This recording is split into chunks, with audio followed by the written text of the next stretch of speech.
Welcome to ESPN College Football Primetime, presented by Ram Trucks. From a very cold Pete Stadium in Athens, Ohio, it is a MACtion Tuesday night as the Ohio Bobcats host the Western Michigan Broncos. Senior night here in Athens. The final home game of the season as they honor their seniors for the Bobcats here at Pete Stadium. Take a look at the MAC standings with Ohio's loss to Miami last week, 24-21 in the East. For Ohio to win the division, they need some help. They need to win all three of their remaining games, including tonight, and they need Miami to lose two of their last three. Western Michigan, they beat Central Michigan, so if the Broncos win tonight and their final game at Northern Illinois, they will win the West Division.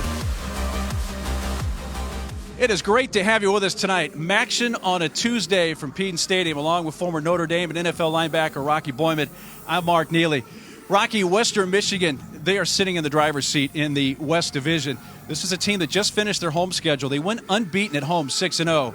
The problem, though, is they have not won a road game this year. Yeah, and that's a big problem because if they want to stay relevant in this MAC West race, they need to win their last two games, which happen to be on the road next week versus Northern Illinois, then a big one, of course, tonight here in Ohio. Now, of their four road losses, two came in non-conference, one to Michigan State and one to Syracuse. But it is the top-scoring offense in the MAC. And, Rocky, they are led by their running back, Levante Bellamy. Yeah, Mark, this offense starts and finishes with the run, and they got a bunch of good running backs. And the best one right there, Levante Bellamy, 20 rushing touchdowns, tops in the FBS this year. He's got the speed, 4.32. He gets a little bit of a crease in that zone scheme. He gets to the second level. He's got the jets to get it to the outside. A spectacular running back in Levante Bellamy. And he gets some help from the multifaceted tight end, Gio Ricci. Yeah, he's not your prototypical NFL tight end, but I believe he will play in the NFL someday because he does everything, Mark. He's a complete player. He will block in the run game. And as we talked about, got a bunch of good running backs that he'll be able to block for, but then they'll put him outside in the wing and he'll catch passes. They'll put him in the slot. They move him all over the place, as we'll see here tonight, but a very short-handed catcher. He is second in the MAC in receiving yards. Ohio's still trying to get rid of that stinging loss last week to Miami. They're going to have to get rid of it quickly. It is their final home game of the season here tonight. So it's senior night. One of those seniors, quarterback Nathan Rourke, who last year in the matchup with Western Michigan was dominating. He was dominating. I can't believe it's his senior year in his last game in this stadium. I remember watching him as a sophomore coming on the scene, was really just a running threat. He has become a dual threat quarterback. And as you said, in this game last year, he absolutely went off. It was on the ground. It was through the air. Tim Western, this Western Michigan team, hopes desperately tonight Nathan Rourke does not have this kind of game here tonight. And as you mentioned, he can do it with his legs. He can do it with his arm. But as far as his legs, he is career rushing touchdown, one of the active leaders with 46 rushing touchdowns. He'd like to get some help from the Ohio defense. It's a defense, Rocky, that a year ago was one of the best in the nation at generating turnovers. It has not been anywhere close to that this year. And it's not for lack of trying. They've been talking about it in the meeting rooms. They've been practicing. They've really been harping on it. And look, I've been playing defense my whole life. These things kind of come in bunches. They haven't come yet this season for this Ohio defense, but Frank Solich is really hoping it comes tonight. This kind of game, both teams want to run the ball, control the clock. Whoever can get their offense more possessions will give their team the best chance to win. Yeah, through 9 games. Last year, 23 turnovers generated, only 6 so far this year. Cold night in Athens, Ohio. Senior night, final home game for the Bobcats. Kickoff straight ahead.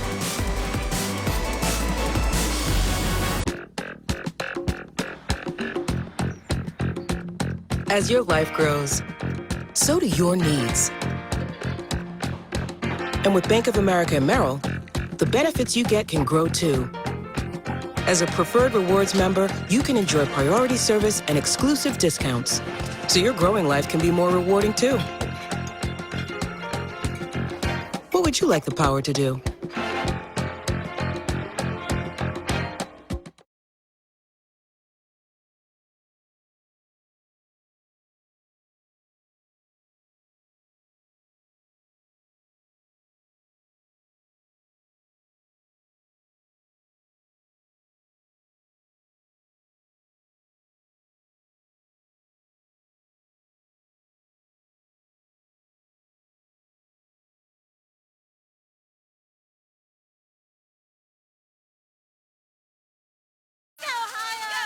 As we mentioned, it is certainly winter-like, though technically it's still fall here in southeastern Ohio. Western Michigan and Ohio Tuesday night action. Temperatures in the 20s. The wind, though, as you see, can be a factor, and it's making it feel like 13 degrees. Here is a short kick, and taken by the up man. The fair catch taken just inside the 25-yard line. So the weather is certainly going to be a factor here tonight. Rocky, what are some of your keys? Well, I'll tell you what, being the weather as cold as it is, and both teams want to run the ball, but who can be two-dimensional tonight? The ball is going to be a little bit slick as it gets sometimes in the cold here, some wind blowing around a little bit. Which team can establish a passing game, and then also forcing turnovers? We talked about it in the open. Ohio has not gotten many this year. If they can get the ball back and get it to Nathan Rourke, they got a great chance here tonight. So Ohio did win the toss and deferred, so Tim Lester's team has the ball first here tonight. And beginning from their own 25-yard line, they give it right to Levante Bellamy, trying to kick it off left side, and he is tackled for a loss back at the 22-yard line. Cole Baker, one of those to get to him, along with Jared Dorsa. It's really been fun watching John Wassink. He's had some injuries the last couple of seasons, but he's been healthy this season. And he's your prototypical game manager, and that is not a knock on him. He really manages the game, gets them out of bad plays and into good ones. So a loss of a couple of yards, second down and 12. He fakes the handoff to Bellamy, and he finds Ricci, who immediately is hit at the 28-yard line, falls forward to the 30. Javon Hagan, number 7, one of those in there to help make the hit. And Gio Ricci, I enjoyed talking with him yesterday. We caught up. He's from Loveland High School. I'm from Cincinnati. That's a Cincinnati area high school. He was a quarterback in high school, came here to college, went to wide receiver, now plays the tight end position. He's a little undersized. He's 6'3", 240, but he does everything. He blocks, he catches the ball, most importantly. And a third down and 5 for Western Michigan. Both these teams have been very efficient on third down this season. Western converting 47% of their third downs. Here's the pass, and it's right near the sticks, caught at the 35-yard line.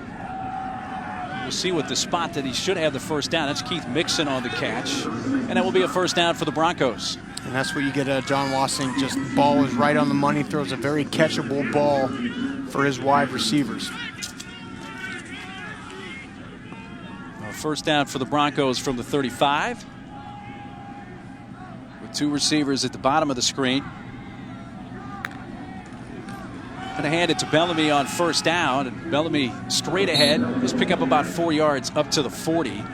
Once again, Javon Hagan with some help from Will Evans on the stop. And one thing you'll see out of Ohio's defense, they play a cover 4, which we'll get into more as the broadcast goes on, but that means those safeties are down really tight. You're essentially getting a 9-man front, which is exactly the kind of defense you want to run versus the best running team in the MAC. I saw Javon Hagan there, team leader, leads the team in tackles.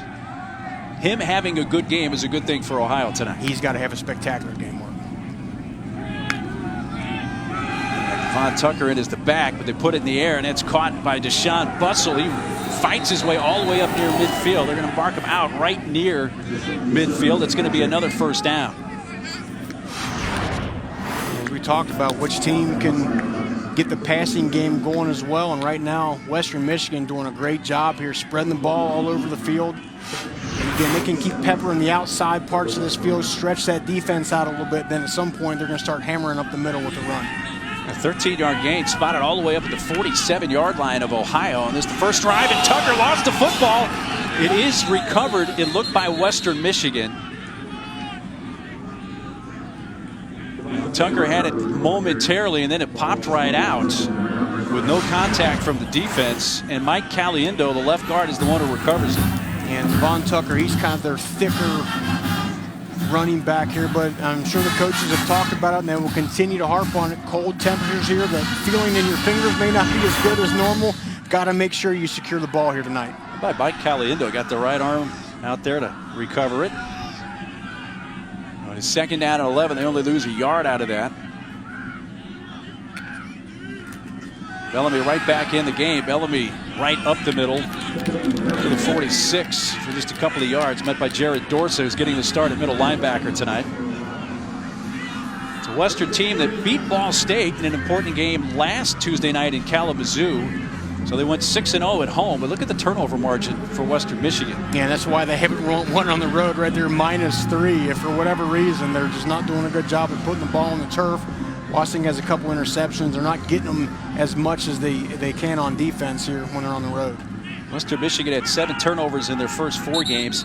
They've turned it over 4 times in the last 6, so they've gotten better in that department. And timeout is called by Ohio. Ohio, they're first. So they will use their first. Just over 4 minutes into the game, and Western Michigan driving on possession number 1. It's that special time of year again. It's iPhone season at Sprint. Switch and get The new iPhone 11 or iPhone 11 Pro with amazing all-new camera systems. And now you can get iPhone 11 for $0 a month when you trade in your iPhone 7 or newer in any condition. Seriously, any condition. And with Sprint's 100% total satisfaction guarantee, you can try out the network and see the savings for yourself. Can I get a... It's iPhone season. Yeah, Do you love it? I do. I love it.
I'm here with my roommate and quarterback 1, Johnny Wass. What are your plans come January? Yeah, so January 10, I'm getting married, so that'll be like pretty quick after the season's over. What do you do outside of that? Outside of that, I love to, especially in the summer, I like to be on the golf course. I really enjoy fishing too, being on the water. I'm sure the invitations have already gone out. January is right around the corner for John Wassink. He converted a 3rd and 5 earlier on the drive. Now a 3rd down and 10 from the 47-yard line of Ohio. First possession of the game for the Broncos. Wassink again fires, and Sky Moore, the true freshman, has it inside the 25, down near the 20, and another Western Michigan first down. 26-yard gain, the pass to Sky Moore. And Sky Moore was one of those players, Mark, that really flashed in camp. Coach said, wow, we've got something. We got to get this guy here on the field. Ball's a little bit behind him, but catches it in stride and picks up a big first down. Western Michigan is rolling right now.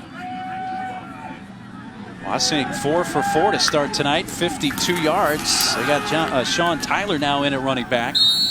He'll ramble his way to the 18 and pick up about 3. Obviously, Levante Bellamy is the feature back, but Tucker's a veteran guy, is senior, and Sean Tyler is a true freshman, Rocky, that they absolutely love. Yeah, they got, was it Lightning, Thunder, and Flash? They call the freshman Sean Tyler the Flash because he does a little bit of everything. And all that after losing Jamari Bogan after last season. It's kept by Wassing. Coming near side, he gets inside the 15, steps out at about the 12. Looked like Javon Hagan was spying him.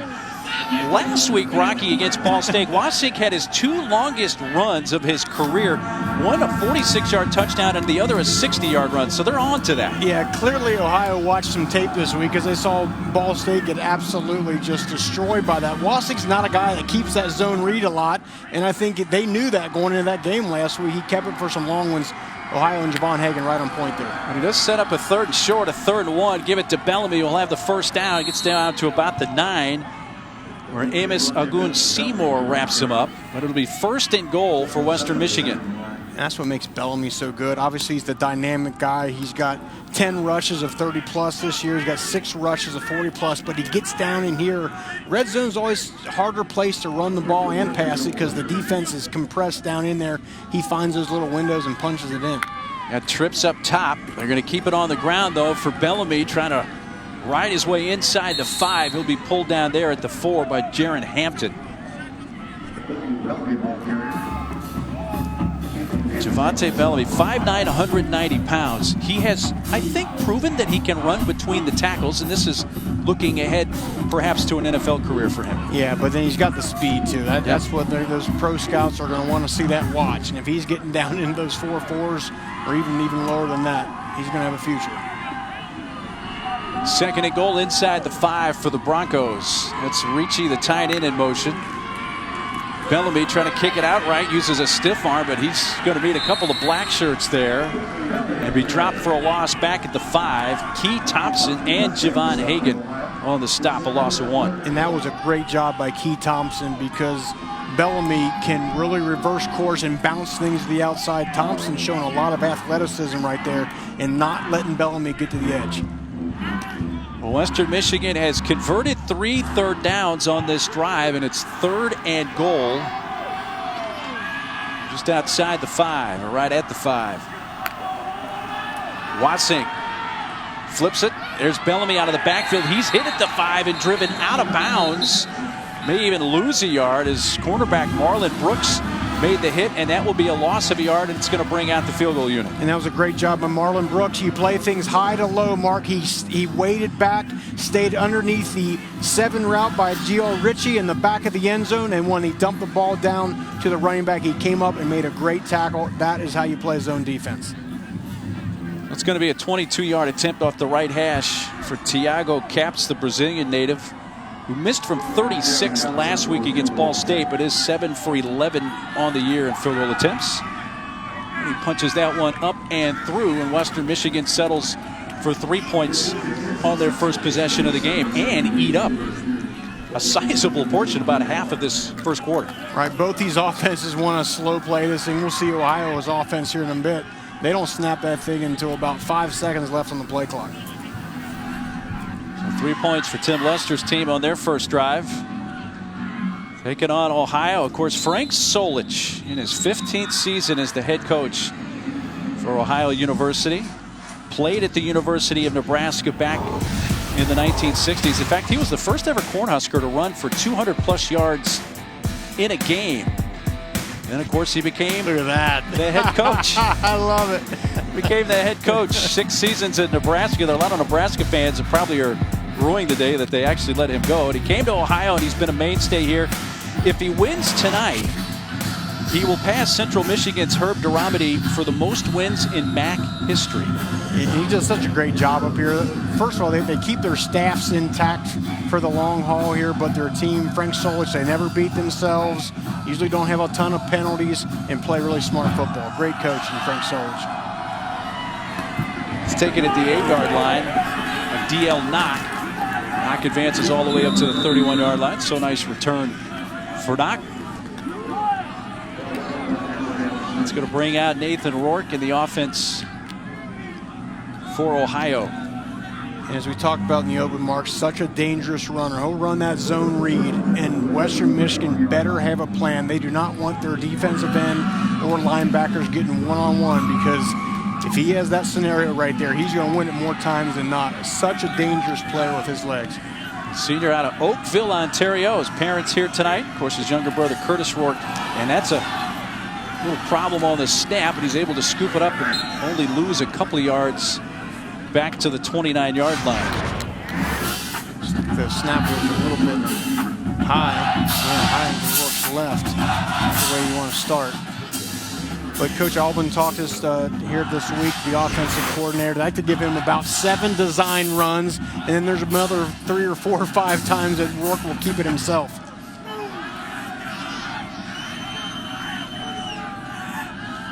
Two receivers to each side for Rourke on second down, and he wants to put it in the air, but now time winding down, and he finds out of the backfield. Allison advances to about the 33, picks up 3 yards. Alex Grace coming up to make the tackle on O'Shawn Allison.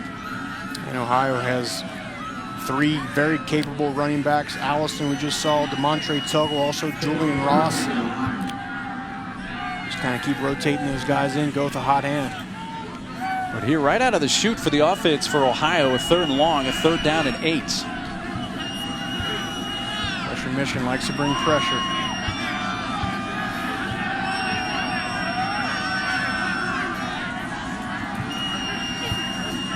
Broncos just bring the 4, and they get well into the backfield.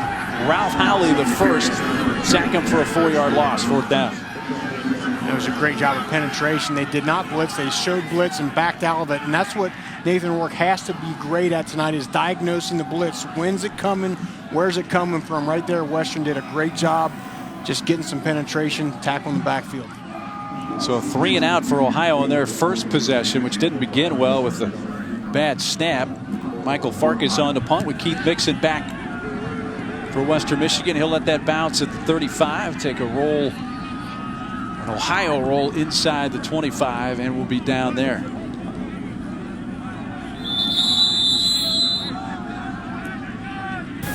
Western Michigan settled for a field goal on their first possession. Possession number 2 for the Broncos when we come back. My name is Jay, and a little thing I like about the grilled nuggets is they taste fresh, juicy, and delicious. Quite frankly, eating them plain in their own seasoning really hits the spot, and it tastes like grilling chicken in your backyard. They definitely got it right.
ESPN College Football is presented by Ram Trucks, built to serve.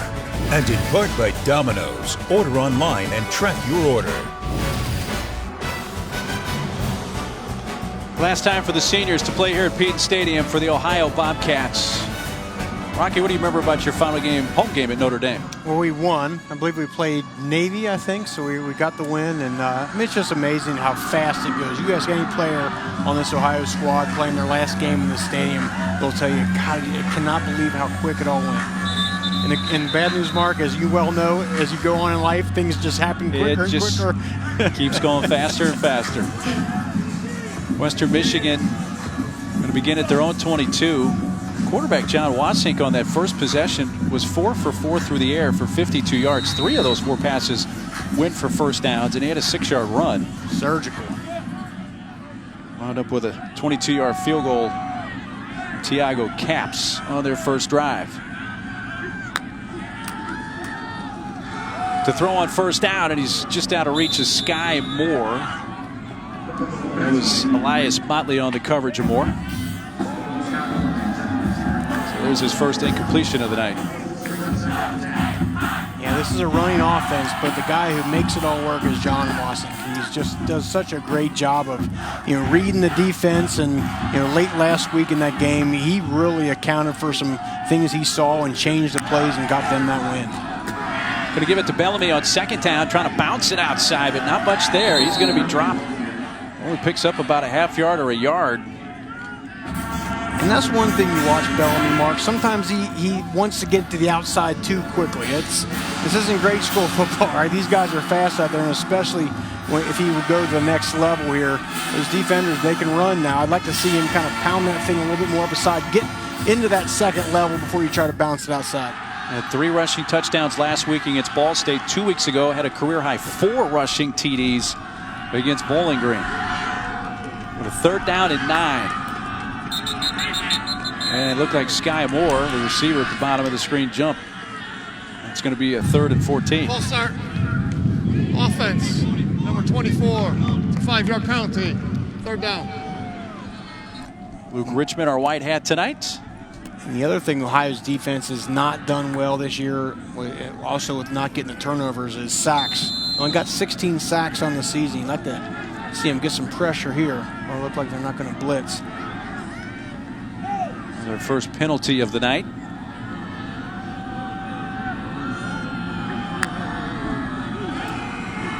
Wasink in some trouble, rolling out all the way back near his own end zone, and just going to throw it far enough past the line of scrimmage. Get rid of it, and they'll punt. So a 3 and out. Will Evans and Sam McKnight were the 2 in hot pursuit of John Wasink. Yeah, and that was a great job, because the front 4, especially for Ohio this year, has underachieved a little bit there, but nice time there to finally get some pressure. If you can get pressure by just bringing 4, that's a great thing.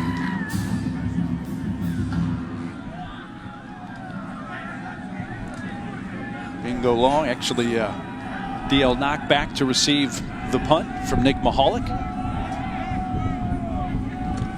Ohio should come up with some pretty good field position. High wobbly punt right near midfield, and the fair catch is taken at the Ohio 47 by DL Knock. So a 35-yard punt for Mahalik on this cold night with no return, and it's the Bobcat ball when we come back.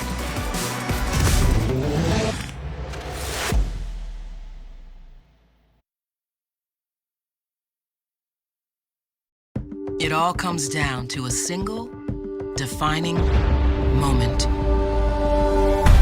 When a plan stops being a plan and gets set into motion. Today's Merrill can help you get there with the people, tools, and personalized advice to help turn your ambitions into action.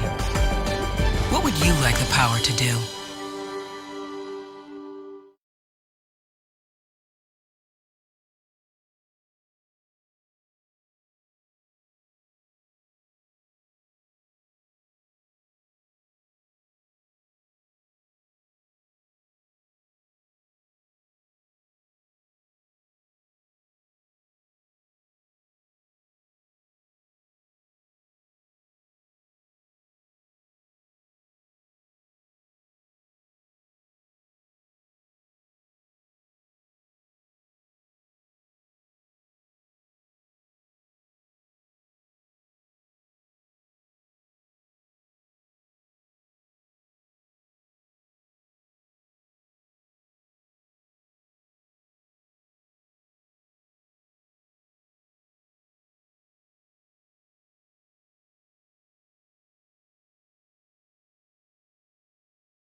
Coming up Sunday afternoon, college hoops from Storrs, Connecticut. Number 15, Florida taking on UConn. Last time the Gators came to Storrs was 2013. They eked out a 65-64 win. This year's edition, Sunday, 3 Eastern on ESPN and the ESPN app.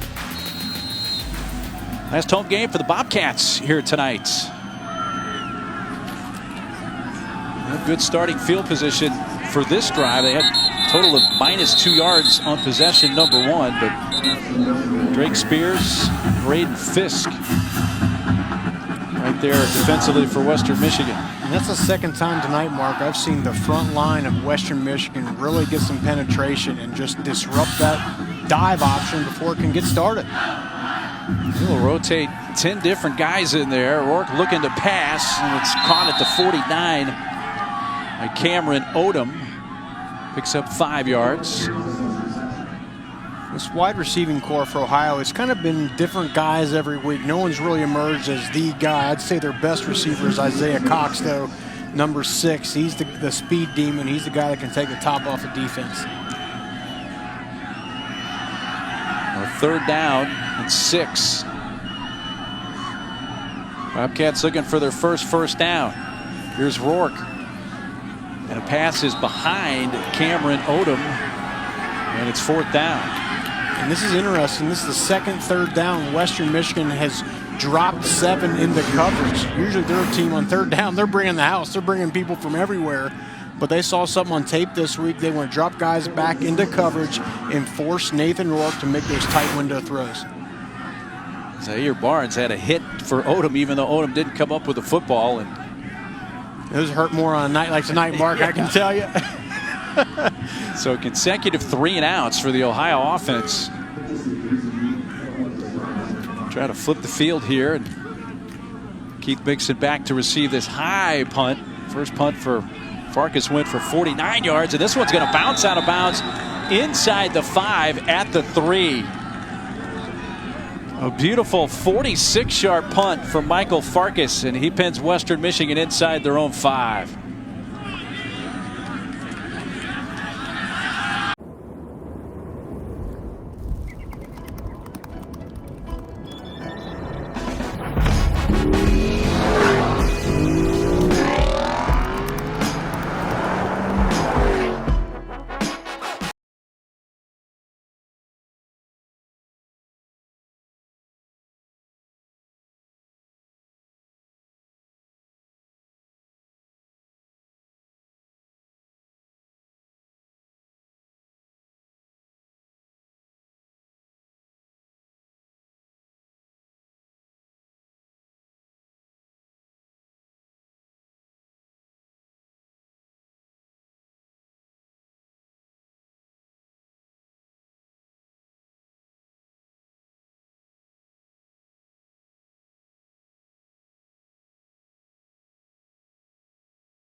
This is a night for heated benches, and look at that. You can't squeeze another rear end on that bench right now, Mark. Benches are not, heated benches are not mandatory for the visiting team, so Western Michigan had to logistically handle this themselves. So they have 4 heated benches. Those are 2 heated benches together. Right, and we now know what the going rate is for heated benches. Apparently $8,000 gets you 4 heated benches. We learned that before the game. Well, money well spent, I might add. Yeah, I'm sure the players are very happy that $8 grand is being spent tonight to keep them warm. From inside the 5, from the 3, nowhere to go. Tucker is spun around, and he's actually going to lose a little bit. Key Thompson again in on the hit. Thompson's been everywhere. Javon Hagan, number 7's been everywhere tonight. He only has 5 tackles tonight. Yeah, and he's an amazing player. He's been all-MAC player for 3 seasons. He's their top tackler. And he plays that safety position. Sometimes they'll drop to the middle of the field or the deep half, but most of the time, Mark, they want him up in that box here tackling those ball carriers. You got the 210-pound back there from their own 1-yard line and pass it out of the end zone. Catch for Bussell. Deshaun Bussell gets him some room all the way up near the 15 and a first down before he's wrapped up by quarterback Marlon Brooks. And there's just another safe throw. John Wasik surveys the field, sees the corner playing off, gets the ball out there, and lets his receiver do the work. And he's throwing that from 7 yards deep in his own end zone. Yeah. Very comfortable back there, and he knows the ins and outs of this offense. So a 3rd down conversion, 3 of 5 tonight. Been very good. Now here's Wasink going to have to take off. Gets towards the sideline, uses his stiff arm. He gets up near the 20. Pushed down Jared Dorsa there. Does pick up 7 yards. And that's what Coach Lester was telling us yesterday, that John Wasink doesn't get a lot of credit for his athletic ability. But he's actually a really good athlete, and he's fresh this time of year. And we saw his 2 big, long scampers last week, and he's got a little speed, Mark. Definitely so. But more speed than you kind of see when you survey the 6'2", 210-pound frame. Fakes, throws, finds Keith Mixon. He gets to the sideline. He's run out of bounds at about the 35 by Xavier Motley. That's a 12-yard gain and another first down. As the ball was at their own 1-yard line just a few plays ago, and now they're already up at their own 36. And Keith Mixon, Mississippi State transfer, is one of their more dynamic receivers. Get the ball in his hands. He can make guys miss. Good player. 5 of the last 7 completions for Wasink have been for first downs. Looking to throw on first down here. Wasink, time winding down. He's going to take off, and he'll slide down at the 38. It's where the slide starts. It's not where it ends, so he only picks up a couple of yards on that. And you could tell in that play, he was looking for his tight end, Gio Ricci. He was down in the slot, bottom of your screen. But Ohio certainly knows where number 15 is as well. Really dangerous pass catcher. And that's the thing. He's not a prototypical tight end, but I played a couple of seasons with Dallas Clark with the Colts. You know, Dallas, same thing, a little bit undersized, but tremendous athlete and just caught absolutely everything. That takes us to the end of the first quarter. The only points, the 22-yard field goal for Western Michigan's Tiago Capps on the Broncos' first drive. A cold night in Athens, Ohio, senior night, final home game, and a big game in the back between a couple of the heavyweights, and it's 3-0 Western after 1 quarter. Wireless network claims are so confusing. America's most reliable network, the nation's largest and most reliable network. The best network is even better? Best, fastest, best, enough. Sprint's doing things differently. They're offering a new 100% total satisfaction guarantee. Try it out and decide for yourself. Now you can switch to Sprint and get both an unlimited plan and the Samsung Galaxy S10 Plus included for just $35 a month.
Coming up Saturday, 8 Eastern, 5 Pacific on ESPN+.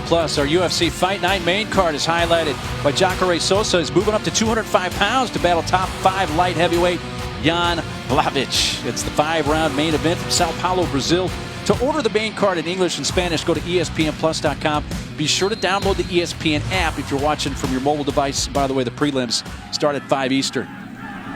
We start the second quarter here in Athens, Ohio. Western Michigan leading 3-0. A pass goes out to Keith Mixon on the edge, and he is spun around, stays on his feet before he's finally wrapped up at the 46-yard line by Javon Hagan, who gets his 6th tackle of the night already. Javon Hagan may get 20 tonight, Mark. Yes. He's all over the place, but the rest of this Ohio defense is not doing a good job of tackling right now, especially in the secondary. You know, of course, Keith Mixon is a good player. He makes guys miss there, but tight game like this, got to get the guy on the ground. Well, first down for Western Michigan. They lead it 3-0. A 22-yard field goal from Caps on their first possession. Reaching in motion back to the left side. Run straight ahead. And the freshman Sean Tyler across midfield to the 49. Again met by Javon Hagan. Tackle number 8. And that was our guy Gio Ricci on the block right there. Just enough. Just cut that defensive end out. And that created a lane for the running back. Nice play. Right now, total yards in this game, 119 for Western Michigan, 2 for Ohio. But if you're Ohio, Rock, it's only 3-0. Frank Solich's team. A minute deep into the second quarter. Rolling out. Wassing fires, underthrows, and incomplete. A diving attempt by Corey Cruz. True freshman out of Illinois. Targeted for the first time tonight. Marlon Brooks had the coverage on him.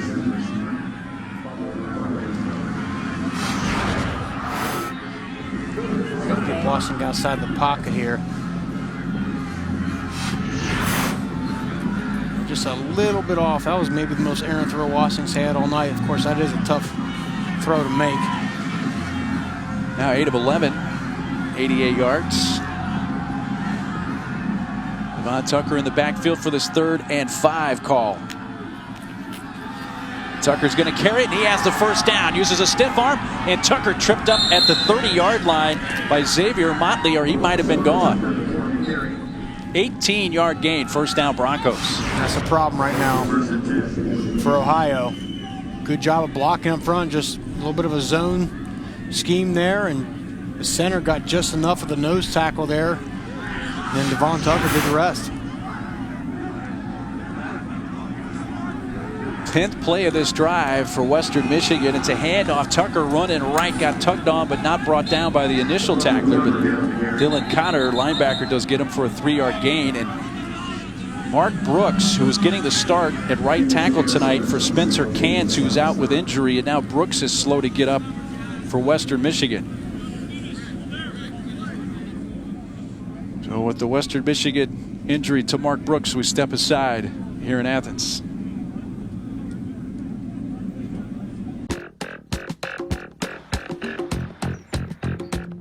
As your life grows, so do your needs. And with Bank of America and Merrill, the benefits you get can grow too. As a preferred rewards member, you can enjoy priority service and exclusive discounts, so your growing life can be more rewarding too. What would you like the power to do?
Well, Mark Brooks, who does have starting experience at right tackle, was playing in the absence of injured Spencer Cans, and now Brooks having the hips looked at, lower body. Take a look on the right side. Yeah, and Brooks was a starter last year, and both he and Cants split reps this season, so that's why Lester felt good about the fact that even with Cants out, Brooks was going to go in the game, had a ton of experience. But now it looks like they'll flip Jalen Moore, the left tackle, to right tackle, and throw in Dylan Deathridge. Looked like Brooks kind of got undercut, came down hard. Here's Bellamy with the carry. Forward progress will get him maybe up to the 25, wrapped up by Dylan Connor. And I just really like what Western Michigan is doing right now. They're running outside zone to either side, then they're running some inside zone, throwing passes to the outside parts of the field, just really keeping this Ohio defense on its heels. Jalen Moore has moved from left tackle, as Rocky mentioned, to the right tackle spot. And Dylan Deathridge, a sophomore in the game. Broncos 4 of 6 on third down. They motion out Gio Ricci. This is Bellamy, kicks it out right, spun around, but met at the 21-yard line, right near the marker. That was Key Thompson, gain of 4 with the spot. He's going to have the first down. And I know Western Michigan, we talked to Tim Lester last night, saying they were trying to find some ways to design some runs where they're always going away from Javon Hagan. On that play right there, they happened to go to his side. But I don't know if it makes a difference. That guy's everywhere, right? Absolutely. Western Michigan been rotating Bellamy, Tucker, and Tyler. You got Tyler in there now. Fake the handoff to him, throw it out, and down the sideline goes Mixon, and in towards the pylon. They're going to mark him out at about the 2. Ran past Elias Motley, 19-yard gain. It's going to be first and goal. And this offense forced one-on-one tackling. This is about the 3rd or 4th time Ohio's secondary has not been able to make that one-on-one tackle. And Keith Mixon and the Broncos making them pay. This drive began at their own 3. In fact, after losing a couple of yards, this drive 1. Here's the push by Tyler. He is stopped just short at about the 1. What was the 14th play of this drive for Western Michigan?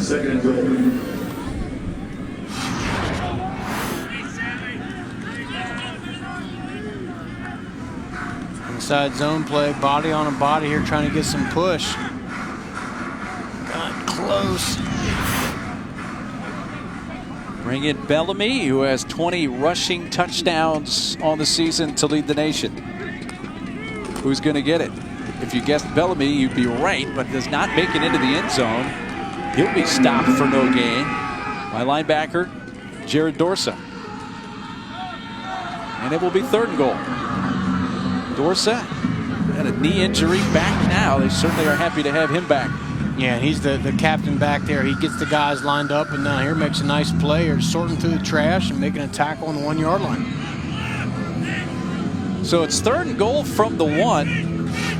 Play number 16 of this drive for the Broncos. They got Matthias in. They try to push in. Wasink on the keeper, and he is stopped short. Wasink does not make it in, even with a little help and push from Tanner Matthias. So decision time here for Tim Lester. Great job of being stout by this interior defensive line. You see him lined up in a gap, getting low. Low man wins down here near the goal line, Mark. I said decision time, and now Western Michigan's going to use a timeout. I don't think there's any doubt they're going to go for it here, but maybe they're reconsidering. We'll find out. Timeout by Tim Lester and Western Michigan with a 4th and goal from the 1 coming up next for Western. Hey, I'm Colin. I like Chick-fil-A's mac and cheese because it reminds me of my Nana's mac and cheese. But this is a little bit better because it has the perfect amount of smoothness and creaminess. But I still love you, Nana.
ESPN College Football, brought to you by Advil, What Pain, and the Lexus December to Remember sales event.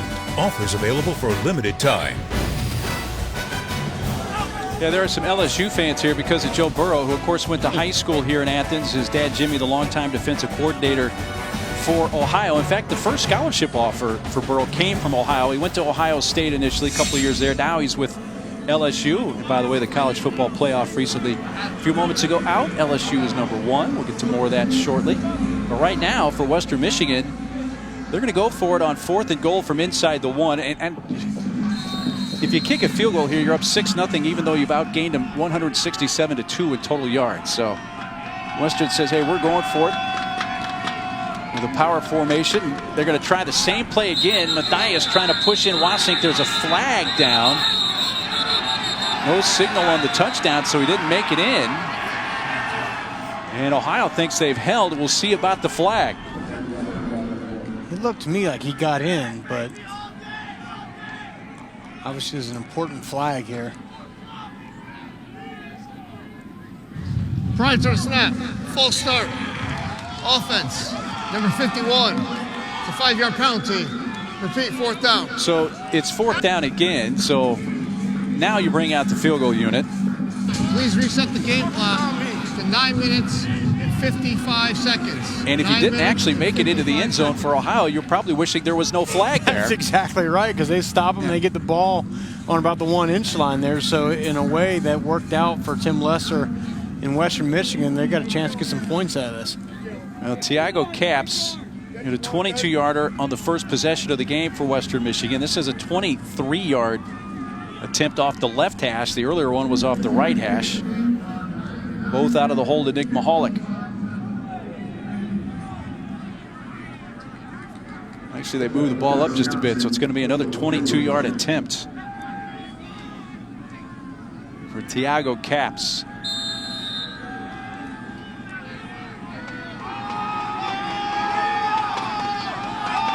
Good snap, good hole. Kick is away, and it is no good. It went left. So after all that, it stays 3-0.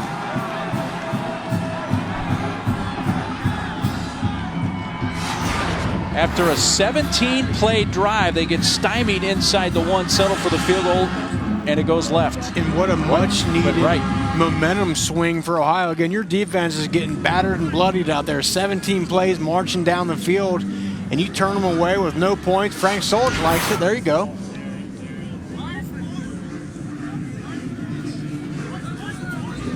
Well, this season, for every field goal and extra point made by participating universities, All-State will make a contribution to the university's General Scholarship Fund.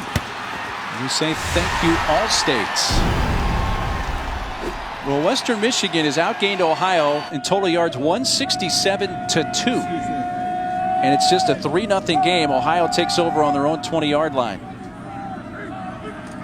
They've had 2 3-and-outs their first 2 possessions. Throw on first down, and they find the tight end, Ryan Lorman, for a first down up to the 39-yard line. 18-yard gain, the biggest play of the night in their first down. And you can tell Western Michigan respects the run by Nathan Rourke here. Getting that linebacker Hayward just come up just enough to sneak the tight end behind him. Great job with the play action. Rourke does a great job of riding that thing down in there. Really holds those linebackers. It's breathing room there. So you get it up near the 40, and here's a run spinning around. This is Julian Ross getting the carry. It's about the 42-yard line. He does pick up 4, but if you're Ohio, Rocky, you have been totally dominated, especially until that 18-yard pass play a few moments ago, and you're only down 3-0. Down 3, that's right. Again, a huge momentum swing here. Because you're saying, look, we just took one of the best rushing offenses in the entire MAC. We went toe-to-toe with them. We turned them away. Now it's our turn. Look at the rushing yards in favor of Western Michigan. Second down on the ground again. Ross pushing his way forward up to close to the 45. It was Drake Spears and Treshawn Hayward combining on the tackle. I would like to see Ohio find a way to get a designed run for Nathan Rourke. He's your senior. Last time he's going to play in this stadium, your most dynamic weapon. Spread the field out, design quarterback draw, something to get the ball in his hands. 3rd down and 4. Row of 2 on 3rd down tonight.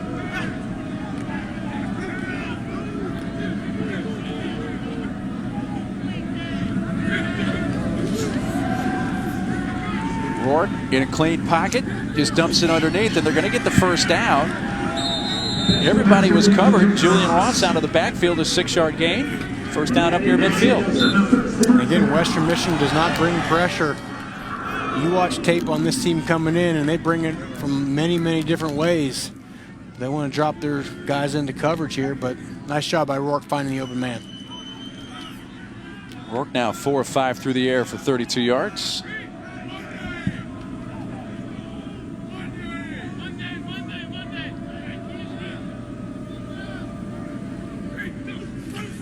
Here's the option of Julian Ross. Gets some blocking on the edge. He'll race inside the 45 down to the 42. Met by Drake Spears. It's a pickup of 7. And now Ohio seems to kind of found a little rhythm offensively that they certainly didn't have their first 2 possessions. Yeah, getting their running backs involved, got their tight end, Lurman involved. Gives them a 2nd down and short. 2nd down and 3. Right back on the ground, and that time no gain for Ross. Antonio Balabani, defensive ends, wrapped him up. Balapani, tough guy, senior. He's the elder statesman of this defensive line. Just always in the right position. A guy a coach can count on to always be doing the right thing. It was a nice play there, digging that thing out. 3rd and 3. Ohio had a total of 2 yards on their first 2 possessions. They have 38 yards of offense so far on this drive, looking to extend it on a 3rd down. With the trips up top. Isaiah Cox, the receiver, at the bottom edge. He's going to send a nice block, and Julian Ross down the sideline. There is a flag. He's pushed out of bounds inside the 15. A.J. Thomas pushed him out. Well, what was a 29-yard run for Julian Ross? Looks like it's probably going to be coming back. And that was Isaiah Cox on the edge, the wide receiver who had the block. Holding, offense, number 6. It's a 10-yard penalty from the spot of the foul. 3rd down. That is on the wide receiver, Cox. It was already a very nice gain for Ross by the time Cox got called for this hold. Yeah, I think you'll see it here late. Anytime you get that arm wrapped around there, that's especially against that white jersey mark, the official can see it every time. He definitely had Lupro all wrapped up there.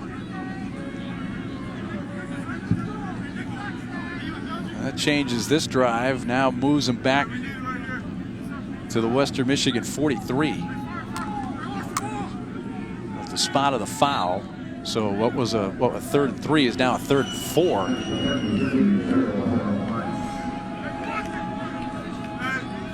So they're basically in the same spot they were a play ago. Just over 6 minutes to play in this first half. Only a 3-0 score in favor of Western Michigan.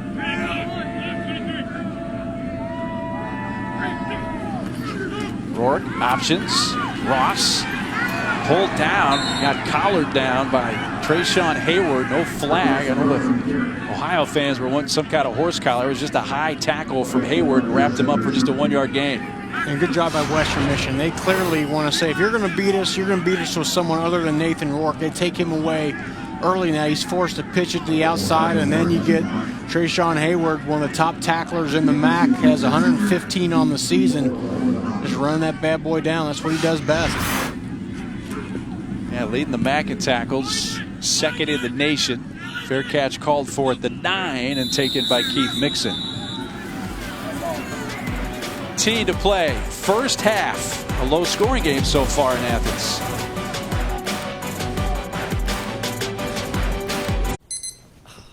Wake up. There's a lot that needs to get done today. Small things, big things, too hard to do alone things. Day after day, you need to get it all done. And here to listen and help you through it all is Bank of America, with the expertise and know-how you need to reach that blissful state of doneness. So let's get after it. What would you like the power to do?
Hey, kick off your Week 11 NFL Sunday with ESPN and the ESPN app at 10 a.m. Eastern. Sunday NFL Countdown crew has all the early breaking stories, injury updates, and more. And then our Week 11 Monday Night Football matchup from Estadio Azteca in Mexico City. The Chiefs taking on the Chargers, 8 Eastern, 5 Pacific on ESPN, Deportes, and the ESPN app. Monday Night Countdown begins at 6 Eastern. Chiefs, Mark, are so dependent on Patrick Mahomes. Outside of him, I think somebody else will step up and make some plays. Bellamy escapes one tackle, but not the second. Dropped at the 9-yard line. You won a Super Bowl with the Colts, but people may not realize you spent some time with the Chiefs. And unfortunately, the Chiefs were not the caliber of team that they are now when you were there. It was not an illustrious season, and we were 2-14, but we had the youngest roster in the league. And we fought really hard, Mark. That's about all I can say. Herm Edwards last year loved playing for Coach here, and had a lot of fun. But boy, it was tough year. That season set up the draft picks that I'm sure are helping the Chiefs win these days. There's again Bellamy. He's going to be dropped for no gain, maybe even lose a yard. Dylan Connor and Keith Thompson there. Well, the last drive for Western Michigan, they went 17 plays, 91 yards, came away with no points after the 22-yard missed field goal. And now the Ohio defense flirting with Western Michigan's first 3 and out. And this is important because if they can stop them here, they'll finally get some decent field position for the first time here tonight. Bellamy, by the way, tonight, 12 carries, only 18 yards to this point. Line to gain for a first down is the 19. Look at this defense. Here comes pressure off the edge. Wasink from just outside the goal line throws to the sideline and off the hands of Corey Crooms at about the 24. Had he been able to come up with that, would have been enough for the first down, but instead it is the first 3 and out for the Western Michigan offense tonight. And that's such a tough catch on a night when the temperatures are in the 20s. Reaches out there, trying to keep the feet in, and that ball, quarterbacks will tell you, Mark, when it gets cold, the ball gets like a film on it where it's kind of slick. It's just a little bit tough for those wide receivers to haul a catch like that in. Nick Bahala could have had to punt out of his own end zone. His first punt tonight went for 35 yards. D.L. Knox standing back in midfield, and the kicker gets run into. That's going to bring the flag, and then Knox loses the football, and it's still bouncing around, and it looks like Western Michigan recovers. Unpiling to see who came up with it. The first flag, we're going to get running into the kicker or roughing the kicker, and then we got a fumble to sort out down on this end. And Western Michigan does recover. Drake Spears recovered, and Mahalik running into the kicker from Jeremiah Wood. But nonetheless, Western Michigan is going to take the recovery up near midfield as we have our first turnover. Foul, roughing the kicker by the receiving team, number 3. The penalty is declined. The resulting play is a muff kick covered by the kicking team to be first down, Western Michigan. So it was the big penalty, the roughing, so they would have had a first down anyway had they not recovered. But they did recover the ball up at the 47-yard line. And that's a crusher. That's just mistakes that Frank Soler's teams normally do not make. He's not going to get there. If you're not going to get there and block it, just peel back and get downfield and make a block. That's just a very unfortunate penalty. And then the insult to injury on the back end there. Touch it and give Western Michigan some nice field position. That's making that heated bench feel a little bit warmer for Spears, who comes up with the recovery, and Western Michigan's offense right back on the field after their first 3 and out. And here's Mixon, who races it ahead to the 43-yard line, tackled by Dylan Connor. Let's check in with the studio. Say hey to Zubin.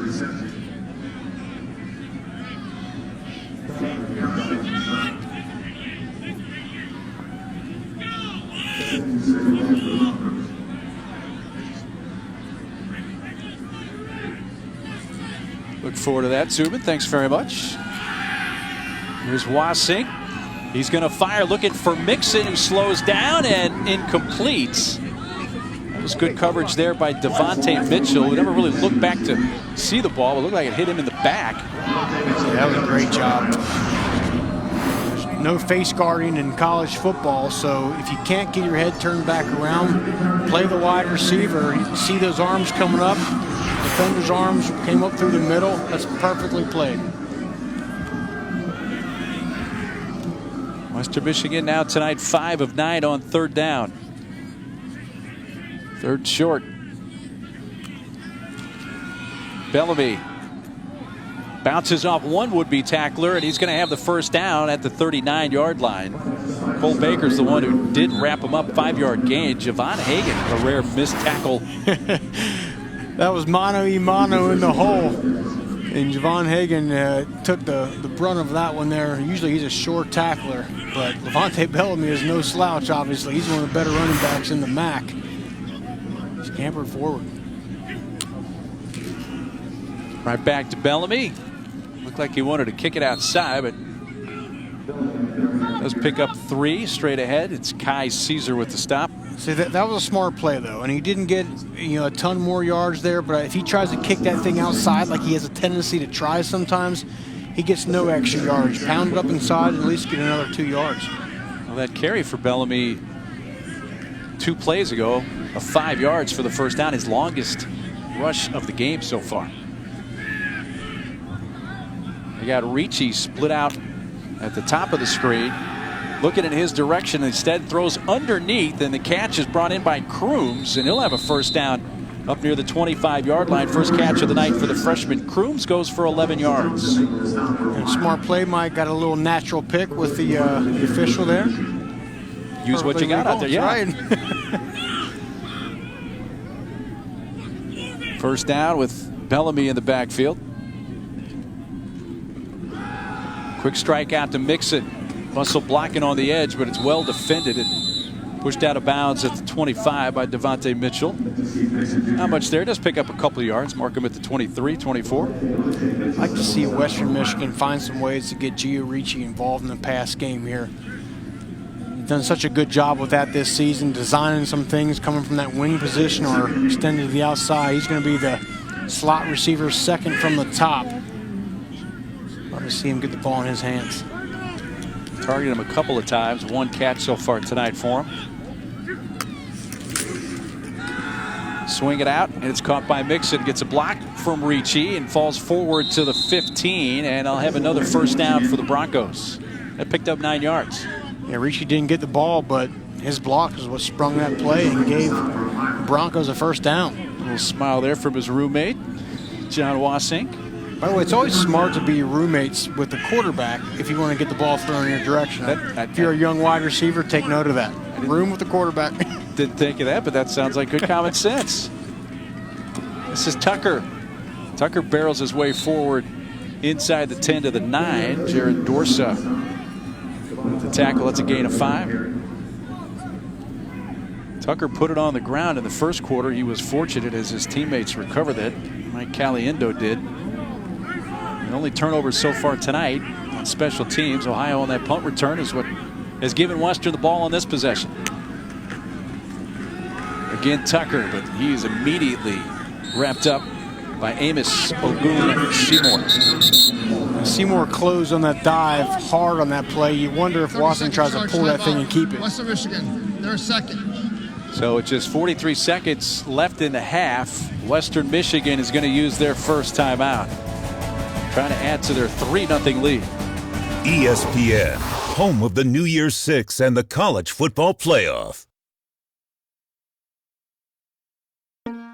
My name is Jay, and a little thing I like about the grilled nuggets is they taste fresh, juicy, and delicious. Quite frankly, eating them plain in their own seasoning really hits the spot, and it tastes like grilling chicken in your backyard. They definitely got it right.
Welcome back to ESPN College Football Prime Time, presented by Ram Trucks. Take a look at the weather here at Athens. It's been chilly with the wind chill. Now it's almost single digits, at least what it feels like.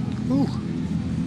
And the folks that have come are well bundled up. Good for them. They need to do that tonight to be safe. And we're glad to have them here at Peden Stadium tonight. Final home game of the year for Ohio. But here comes a 3rd down and 3. And Wasink rolling out, throws underneath, and upended is Ricci. An open field tackle by Marlon Brooks, who went low and got Ricci. And it's going to be 4th down. And that's the second time they've tried to get Marlon Brooks on the high-low. They have the receiver coming back in the end zone, but he hangs back, and then once he sees the ball is dumped down to Ricci, comes, flies up, and makes a sure tackle. And they're going for it. 4th and 2 from the 7, and it's a 1st down run down to the 2-yard line for Levante Bellamy, but the clock at 14 seconds now stopped as Western Michigan will burn another timeout. Western Michigan, their 3rd and final timeout of the half. No hesitation by Western Michigan to go for it on 4th down. And that's the thing, is they've been going slow all night. They get up to the line, snap the ball, hand it off to their best running back, and get forward and get a 1st down. I think Western Michigan is going to feel a personal affront if they somehow don't find the end zone here in the first half. They've had several chances to do so, but haven't, and it's only a 3-0 game on a 22-yard field goal from Tiago Capps, which came on Western's in the game's first possession of the night. And especially Bellamy has, 11 touchdowns in the last 3 games. He's fine in the end zone. He's not yet tonight, though. Well, 12th play of the drive coming up. It is the 3rd drive for Western Michigan of 12 or more plays in this first half. The 1st and goal from the 2. Ricci goes in motion. Wasink to throw, looking for Ricci, and he's all alone in the end zone. Touchdown, Western Michigan. 7th touchdown catch of the year for Giovanni Ricci, and Western Michigan does find the end zone for the first time tonight, here late in the 2nd quarter. It was a combination route by Western Michigan, and it caught the cornerback Motley. His eyes were looking inside. And Ricci, one of their most sure-handed pass catchers, all alone in the back of the end zone. Great play design. Tiago Capps. Actually, it's Gavin Petty who comes on for the point after. They were going to redshirt him this year. Now with fewer than 4 games left, they can use him, and it can count as the redshirt year. So Gavin Petty comes on and kicks the extra point. It makes it 10-0. And they finally, been calling for them to get the ball to Ricci. They finally have this drive here.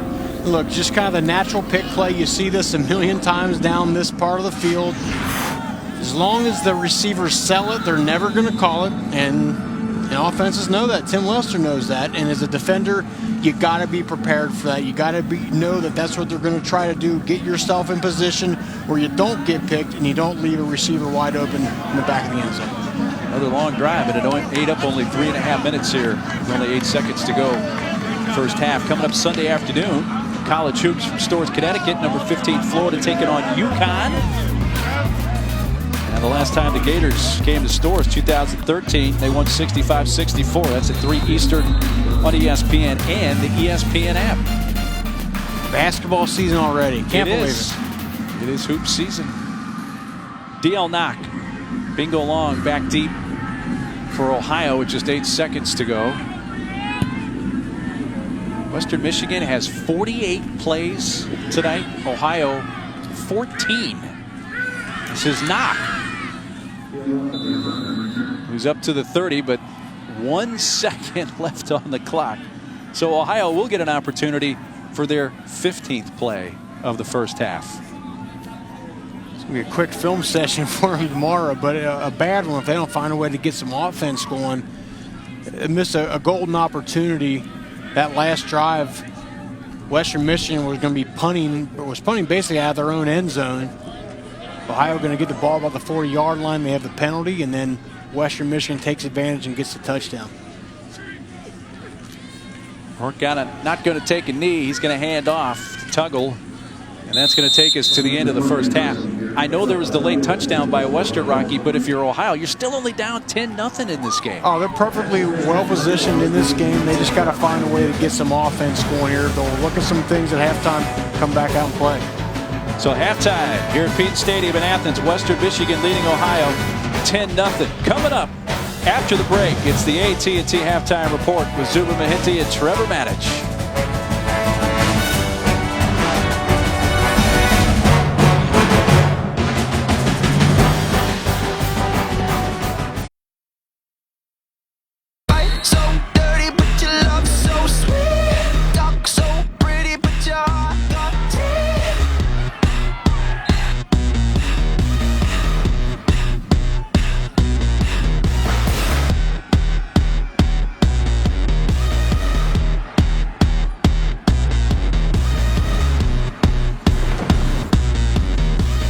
Welcome back to ESPN College Football Primetime, presented by Ram Trucks. We're about to start the second half. Ohio will get the ball to start half number 2, but Western Michigan statistically dominated the first half, but only lead this game 10-0. If you look at these stats, Rocky, you would think it would be much more than a 10-0 game right now. Well, you're certainly right here, and obviously time of possession extraordinary right now for Western Michigan, and they've really dominated in every phase of this game. But that's the good news, bad news right now for Ohio. Bad news is you've not played very well at all, offensively certainly. The good news is you're still in this game. You're going to come out, you're going to get the ball to start the third quarter here. You go down, you get some points on the board, you're right back in this thing. Well, when these teams played a year ago in Kalamazoo on November 1st, the game was over at halftime because Frank Solich's team was up 45-0 at the half, went on to win 59-14. And Ohio to get the ball wearing their black uniforms tonight on their final home game of the season on senior night. Nick Mahalik to kick off.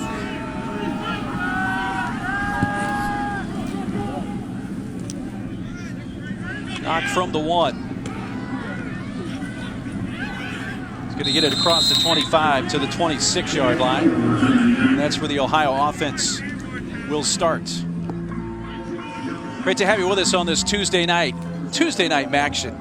As you mentioned, if I'm Ohio, I'm feeling good the fact didn't have a good first half, only down 10-0. Do we need to see Nathan Rourke not only with this, but using those legs? Yes, it's time for Nathan Rourke to start doing Nathan Rourke type things. I would get the ball in his hands. I don't care the play call, spread the field out, and especially in the run game, allow him to start scrambling, running for some yardage.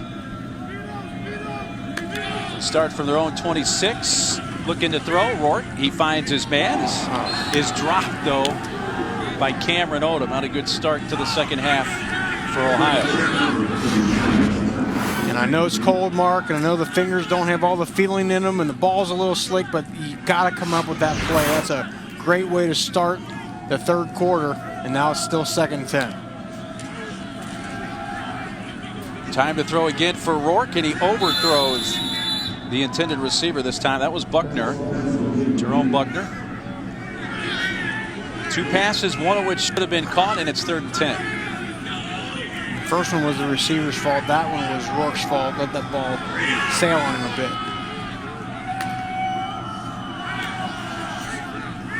bit. He fires this one, and that's a strike and a first down, finding the tight end Ryan Lorman up to the 46-yard line. 21-yard gain. He had an 18-yard reception in the first half. Norman's had the other big catch of this game here for Ohio. So we move the chains, and now some tempo for Ohio on offense. Yeah, the quick snap, there is a flag down. That's a catch made by Buckner out of bounds near midfield.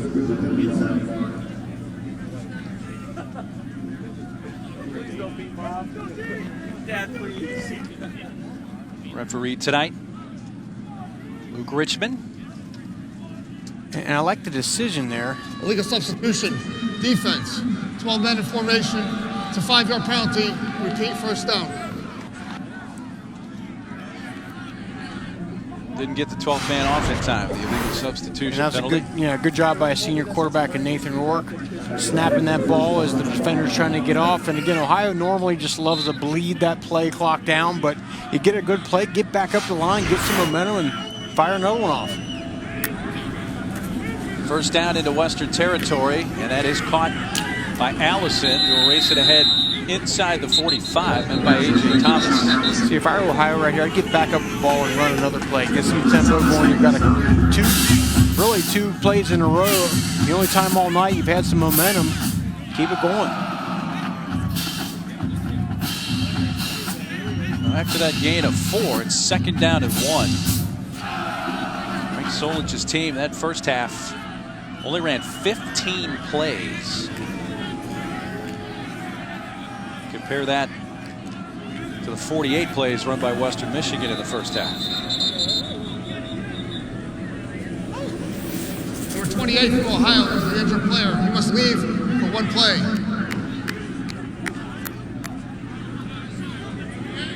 Correction, it was number 20. Well, there was an injured player that was a little slow getting up. It was Drake Spears who had to leave the field.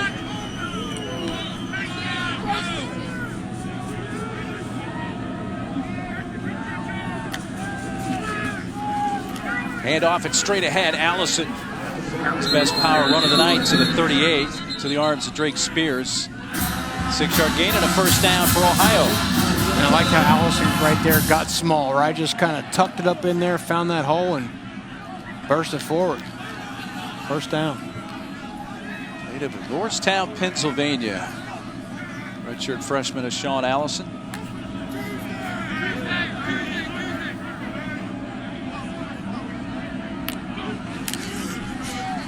Work back to Allison. That's to the 33 by Tim Collins, 5-yard gain. I feel like Rourke is close on that zone read there. That one you maybe you want to keep that thing, but sooner or later, if those defensive ends for Western Michigan keep closing down on that dive, Rourke's got to pull that ball, and he's got the speed to be off to the races. See the number of plays in the first half, heavily in favor of Western Michigan. Ohio got the ball to start the second half. Here's the option, and this time he's going to keep, and Rourke will have the first down. Spun around and down at about the 25-yard line. That's what you want to see a little bit more of. 8-yard run for Rourke and a first down. And again, even design runs. Don't even give him the option to pitch the thing. Late flag down near the point of the tackle.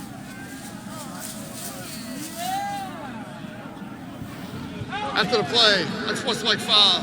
Defense, number 23. Penalty being forced half the distance to the goal. It's an automatic first down. Mistake. Unsportsmanlike foul of the game. Junior leader Trayshawn Hayward, who got hit with a personal foul penalty last week against Ball State. Threw the running back down late after a carry. What happened this time?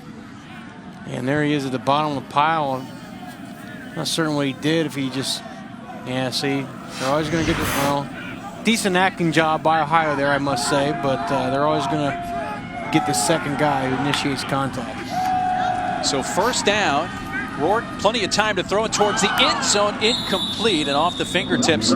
That's Adam Lorman, the twin brother of Ryan, and Adam got shaken up in last week's game, the loss to Miami. He was questionable coming in, but getting some action here in the second half.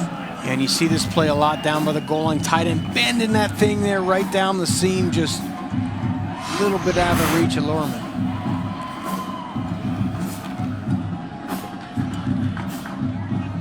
Second and 10 at the Western Michigan 12. And here's Ohio, Rocky. They find the end zone. Obviously they're right back in this game. Yeah. After being at least statistically dominated in the first half. This is Allison. Off right tackle to about the 8.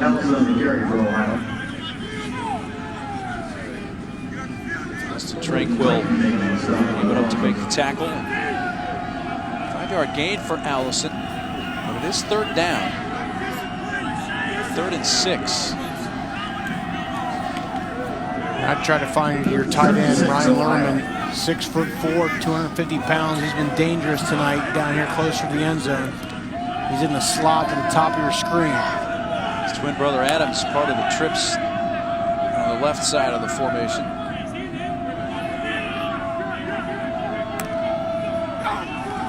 They rush 5. He just flips it towards the end zone, and Lorman reaching over the defender, incomplete. Lupro had the coverage. Lorman kind of reached over him and was not to come down with it inbounds. Yeah, that's the matchup they won. And again, Lorman 6'4", Patrick Lupo 5'10", makes the catch. Ooh, I don't know. It looks like he completed the catch to the ground. Did he get that toe in? Looked like the toe got in. The ruling of an incomplete pass is on the further I think that's review. a touchdown. I agree. But again, the call on the field is incomplete. Is there enough looking at that view right there to overturn the call on the field? I thought that's this is the best angle right here. Yeah, see, it's got to be inconclusive video evidence, and that's indisputable video evidence. Excuse me. I don't think it's indisputable. That's the thing. And he may very well have gotten the foot down in bounds, but from those looks, it doesn't appear to be enough to change the call on the field. If this had been the opposite call, that it was a touchdown, I don't think you could overturn it. Agreed. This is where you need a pylon cam right here, you know? Yeah. We'll put that one in the budget for next week. Exactly. Well, Rourke and the offense for Ohio at least showing some more signs of life here on this first possession to begin the second half. Yeah, and I agree with you, Mark. Had they called this a touchdown, I don't think they could have overturned it, but the fact that it was not called a touchdown, I do not see indisputable video evidence, but we'll see what they come up with. Gary Bram, our replay official tonight. Luke Richmond, the referee, taking a look as well. If the call stands, it's 4th and 6 from the 8. And if the call does stand, you would think, Rocky, that Ohio at least wants to take some points. Yeah, you got the best job tonight. The receiver maintained possession with a foot in bounds for a touchdown. Wow. How about that? Okay. I mean, I would have bet it was a touchdown, but again, it's indisputable video evidence. I feel like 9 times out of 10 they don't reverse that call, but that's fortunate for Ohio. And just like we talked about, Mark, they're right back in this game. 4th touchdown catch of the year, Ryan Lorman. 8-yard touchdown reception and his 100th career touchdown pass for Nathan Rourke. And the point after is up. That is good. And Ohio accomplishes what they wanted to do. A touchdown on their first drive of the half, and they're right back in it. They did. And then down toward the goal line, they got the matchup they wanted. Their big tight end over the cornerback with a circus catch, and then the toe tap in. We got a ball game here in Athens.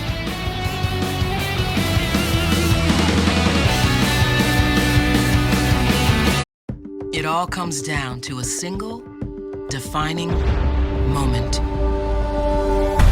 When a plan stops being a plan and gets set into motion. Today's Merrill can help you get there with the people, tools, and personalized advice to help turn your ambitions into action. What would you like the power to do? Saturday, 8 Eastern, 5 Pacific on ESPN+. Our UFC Fight Night main card is highlighted by Jacare Souza. He's moved up to 205 pounds. He'll battle top 5 light heavyweight Jan Blachowicz in the 5-round main event from Sao Paulo, Brazil. If you'd like to order the main card in English and Spanish, go to ESPNplus.com. Also, be sure to download the ESPN app if you're going to watch on your mobile device. Prelims get underway at 5 Eastern. Mark, what weight class would you fight at? 195 right now. I think that's heavyweight, isn't it? And it wouldn't be much of a fight right now. Here's short kickoff, take it to the 29. How about the Ohio offense, though? They had 2 total first downs in the first half. They get 5 on that touchdown drive. Make it a 10-7 game. 10-play drive, by the way, went 74 yards. Yeah, I love the way they did it. It started off bad, right? They had the drop pass, and then Rourke overthrew one that they got a conversion on 3rd down there, one of those ones you talked about. And then just a nice job down the field. Lorman with a touchdown. Well, here's John Wasink in the Western Michigan offense. Let's see how they respond. Again, they statistically dominated the first half, but had only a 10-point, 10-0 lead, and Bellamy is dropped for a loss of 2 by Will Evans.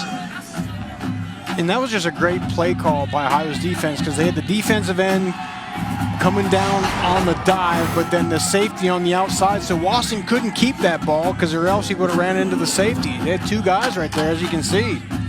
That's just the right play call.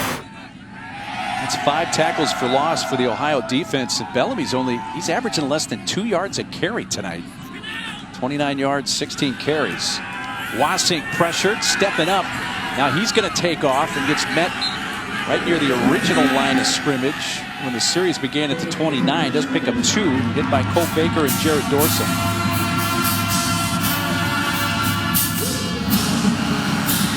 So now it's Western Michigan, who did convert 6 of 11 third downs in the first half, looking at 3rd and long.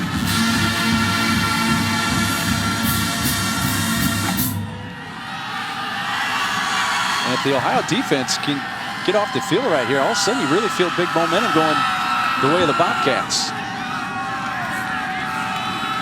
Well, Western's been outstanding on 3rd down all season. Wasink fires and off the hands of Ricci at the 45.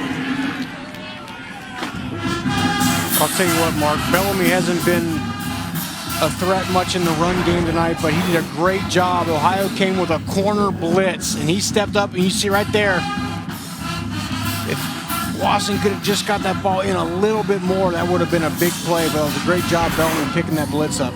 Yeah, he was about to get blasted by Xavier Motley. Bellamy prevented that. Now here's Mahalik. 1 punt in the first half. Went for 35 yards. Second 3 and out for the Western Michigan offense. That Sales near side. Grabbed at the 24. Knock. Comes to the near side. There is a flag down. He's bumped down right near midfield. But the flag's back near the 30.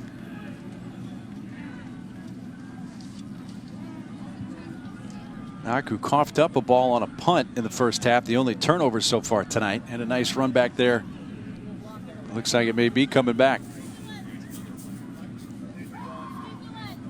2 flags on the field. Yeah.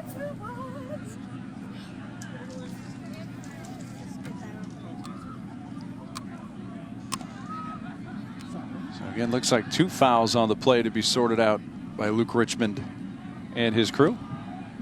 There are 2 fouls on the play, both on the receiving team. Holding number 11, the penalty is declined. Holding number 20, the 10-yard penalty. First down. So that's going to spot the ball all the way back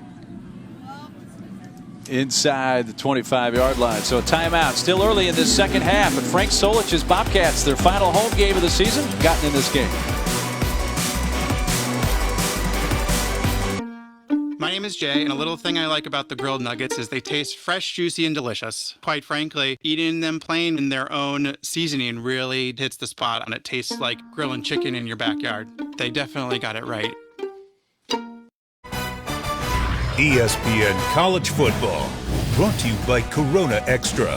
Find your beach. And Mazda. Feel alive.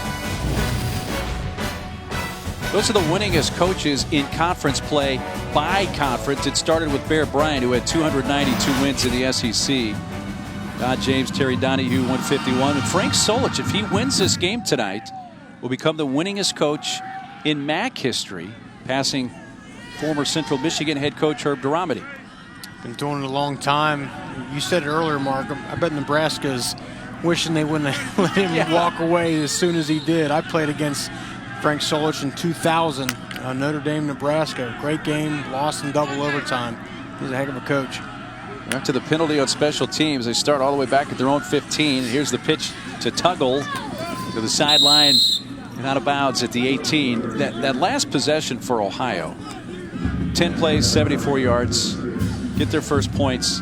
In the first half, they had 15 total plays for only 56 yards. So they've gotten the offense going a bit here. Right, yeah, last drive 10 plays. That's amazing. But that's a way to come out of halftime here, get the ball, start putting some things together, and now they're right back in this game. Got 4 yards on first down.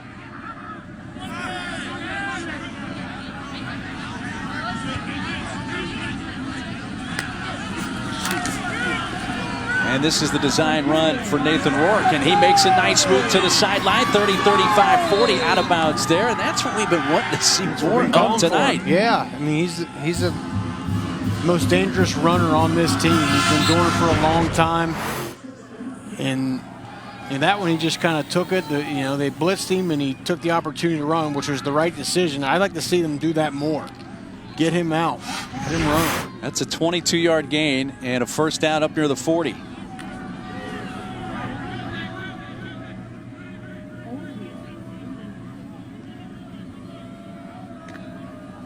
Western Michigan brings 4, play fake, and then in some trouble, but finds the open man at midfield, and a first down to the Western Michigan 46 for Isaiah Cox.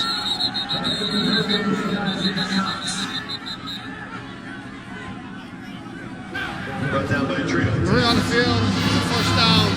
The runner's progress will stop. First catch of the night for Cox. And he's their home run hitter. We've, as you just said, not called his name tonight, but he can break a game wide open. That's a 14-yard gain after that 22-yard run by Rourke, which, by the way, was the longest play of the game so far for Ohio.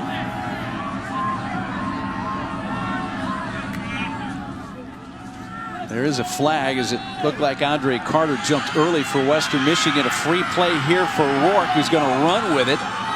Come to the sideline, trip up a little bit, keep his feet, and get out of bounds right near the marker at the 35, which would be another first down. Well, it didn't look pretty, but it wound up working out. And they can refuse the offside penalty here. Offside. Defense. Number 5. The penalty is declined. The result of play is a first down. And Ohio on the march again. A first down at the Western Michigan 35. Yeah, this is just your classic double reverse flea flicker throwback play, but it wasn't there. Western did a great job. They weren't fooled. But then this is why we're calling for Nathan Rourke to run. That's a play. Most quarterbacks are dead to rights in the backfield, and he gets a nice game for a first down. But if you're going to get a free play as a result of the offsides, I guess by luck that's the one you want to call, right. And they find Lorman.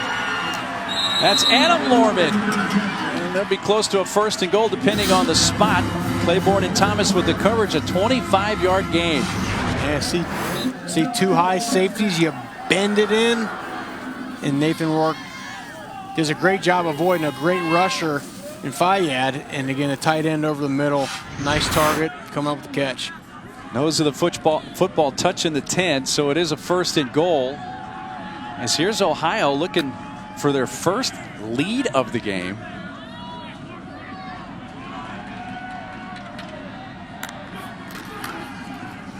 Rourke hands off, cutting to the outside, tumbles in the end zone. And how about this? Midway through the third quarter, Ohio has gotten off the mat, and they now lead this game. I don't know what Frank Soler said at halftime, but it must have been pretty good because this Ohio team has come out and they are playing some football. Offense has finally found its rhythm. Western just looks out of sorts right now, and that's just a nice job of the running back bouncing it to the outside. So an extra point away from a 14-10 lead. Luis Zervos on to attempt the extra point. And Ohio, shut out in the first half, have touchdowns on their first 2 possessions of the second half. And now it's time for Western Michigan to see if John Wassink and the Western Michigan Broncos can answer. Tuggle with the touchdown run, his 8th of the year.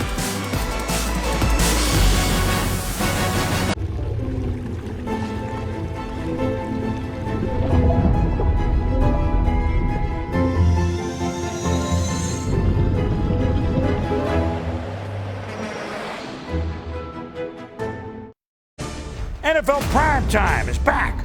Primetime's available Sunday through Wednesday only on ESPN+. Good to have Boomer and TJ back together again. Good to be with Rocky Boyman tonight, former Notre Dame and NFL linebacker. I'm Mark Neely. This game's turned. It was 10-0 Western Michigan at the half, and now Ohio's scored touchdowns on their first 2 possessions of the second half to take the lead. And now it's Western Michigan's turn to see if they can answer. And as we talked about, Ohio does a good job at cover 4. Right, those 2 safeties are down in that box. They're stopping the run. Need Wassink to loosen this defense up with the pass. Short kick taken by Sean Tyler. He'll advance it up near the 30. So here comes the Western Michigan offense. So far tonight, the Ohio defense has kept Levante Bellamy quiet. 16 carries, 29 yards. So he's averaging 1.8 yards per carry. By the way, Bellamy's fewest yards rushing in a game this year is 44. That was in the non-conference loss at Michigan State in week 2. And if I'm Western Michigan, I'm Tim Lester, the coach. I'm getting John Wassink some nice, easy throws here. Just boom, 3 yards, 4 yards, 5 yards. Get some rhythm going and loosen that defense up, then come back with Bellamy. Hands it to Bellamy on first down, and there's nothing there for Bellamy. It certainly wasn't a defense loosened up there. They were keyed on Bellamy once again. Kai Caesar and Javon Hagan. That was a good job. When you run an outside zone like Western Michigan is, if you're the defenders, especially that defensive line, you don't want to get too far upfield. You just want to build a wall and play lateral. Don't give any sort of crease for that running back to cut back. That was an excellent job. Got 3 receivers up top. Here's a pitch. Bellamy in the backfield avoids 1 tackler and then is swarmed under at the 25, and he's tackled for another loss, this time of a loss of 3, and it's Key Thompson and Dorsa again. We knew Ohio's game plan was they wanted to take Bellamy out of this, take the running game, stop it, and they've done a great job of that. Bellamy's not even been able to get going here tonight. Not at all. As you see, the numbers now averaging not even 1.5 yards per carry. This for a guy who came in over 1,200 yards rushing on the season. So on 3rd and 13, he comes out. Tucker comes in. Now they need something from Wassink to keep this drive going. Wassink, pressured, steps up. He's taking a deep shot for Sky Moore, and it's off his hands, incomplete. Covered by Motley. The ball a little bit underthrown, and as Motley slowed up for it, looked like he did get a hand on it, but it's 4th down and they'll punt. Yeah, Motley did not have time to, or was not in position to get his head turned back around, but just at the last second, he gets that left hand in. Just enough to pull that right arm down by the wide receiver. That's all sure. I did not like that drive at all right there by Western Michigan. 2 runs to start the drive, loosen that defense up, get some quick passes to the outside. You got Gio Ritchie, get him out of the backfield. He's a great pass catcher in space. So allow that defense to just kind of get expanded out a little bit, then come back with a run. Mahalik punts. Jerome Buckner lets that bounce. It almost hit the Western Michigan player, but didn't, and it's going to roll inside the 20 before it's down almost to the 15. So Mahalik with a nice punt for 58 yards.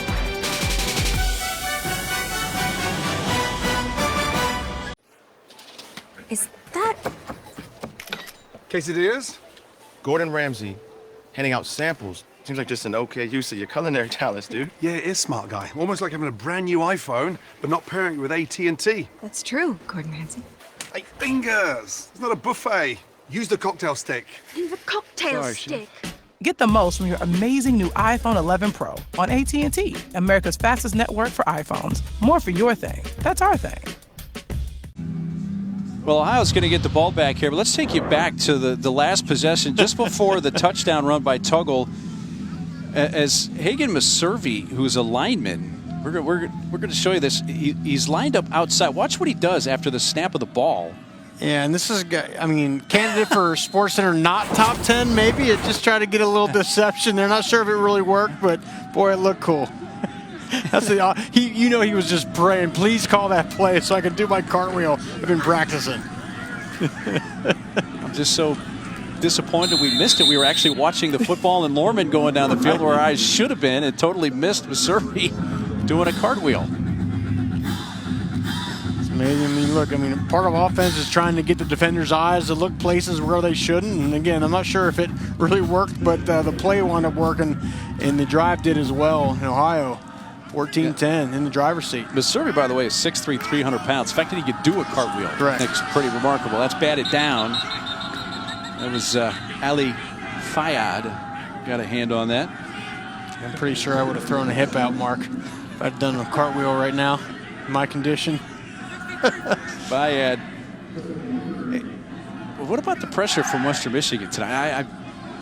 I think we haven't seen as much as we thought we were going to see, at least effective pressure. And Fayyad has been tearing defenses up of late. He hasn't had that much effect. I'd like to see him get going here. Well, Western Michigan breaks the house this time, and Rourke rolls out, gets away from the pressure, and then he gets caught from behind at the 30-yard line by Timothy Collins. And they finally brought a blitz on third down because they haven't been doing that all night, and normally that's what they do, but this is why they don't, is because if you blitz and you don't get home, a dangerous rusher like Nathan Rourke can get out, and he does not get the first down here, but he's ever so close. Picked up 5 yards, came up 3 yards shy of the first down, so they'll punt.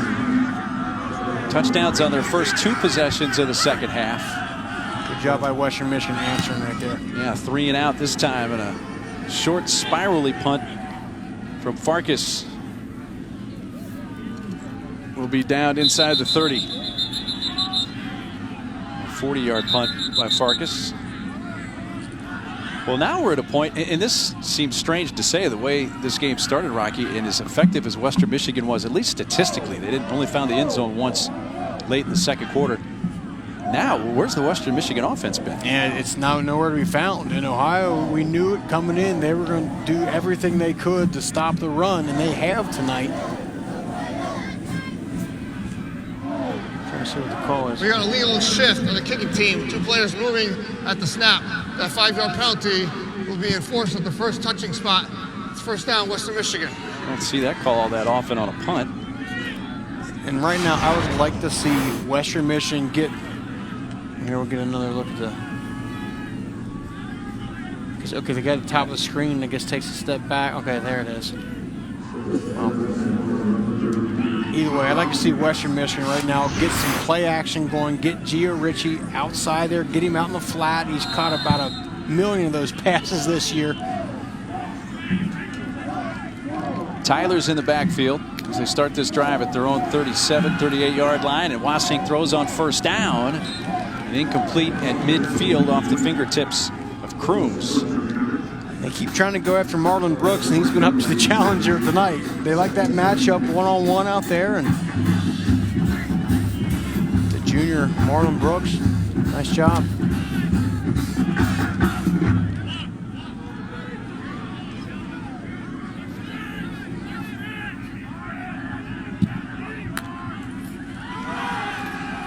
Four-man rush. The pass comes to Tyler here on the near side, and he'll lower the shoulder and tumble forward all the way to midfield.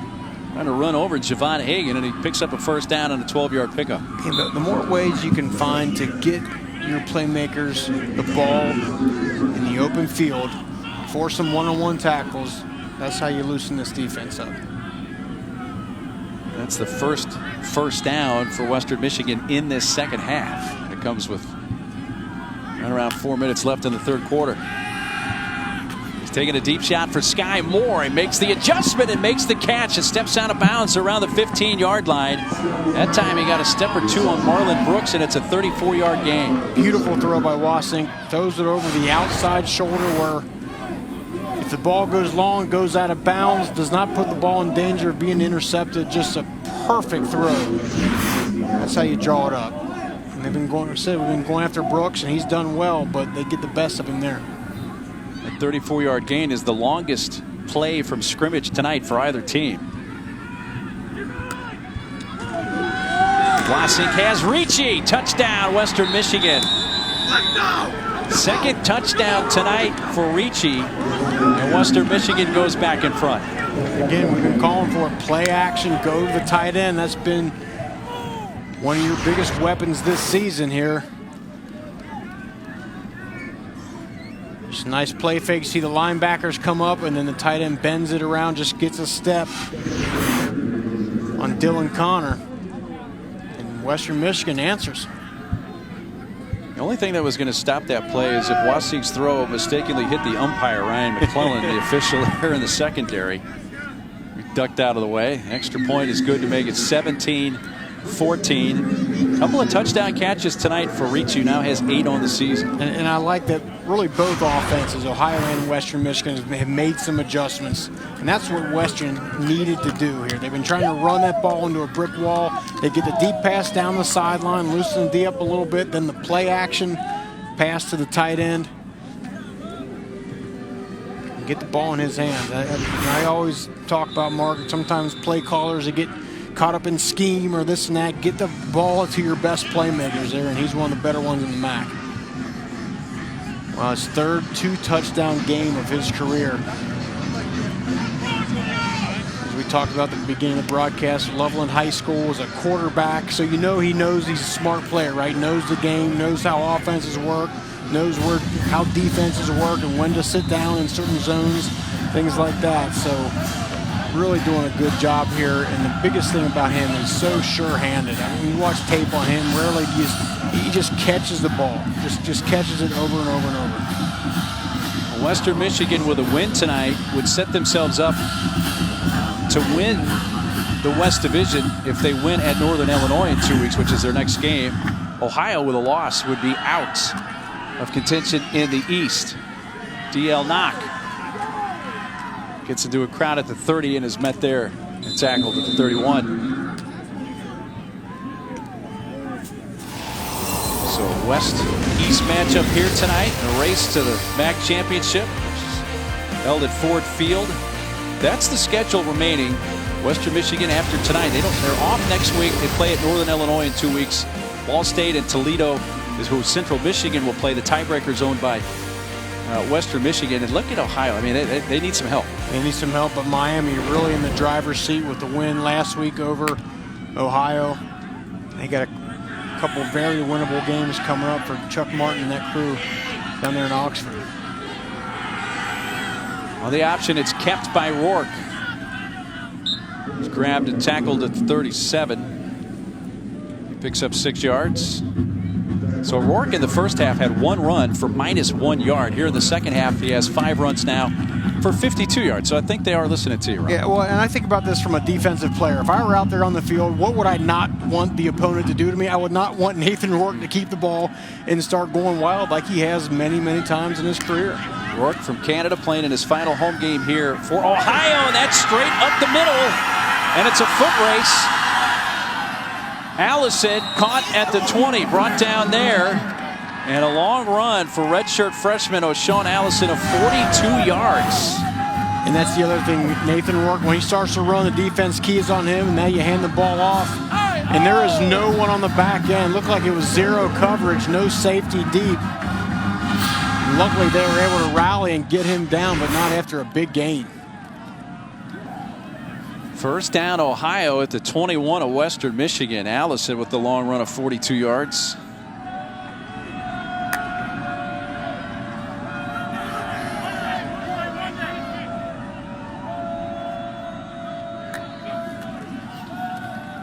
Going to take off with it. Rourke getting a block from Allison. Didn't get a bunch, just pick up about 3. But at least that's certainly now in the mind of Western Michigan. Right, more Rourke. Got him thinking about it here. Andre Carter, the Western Michigan player that's down.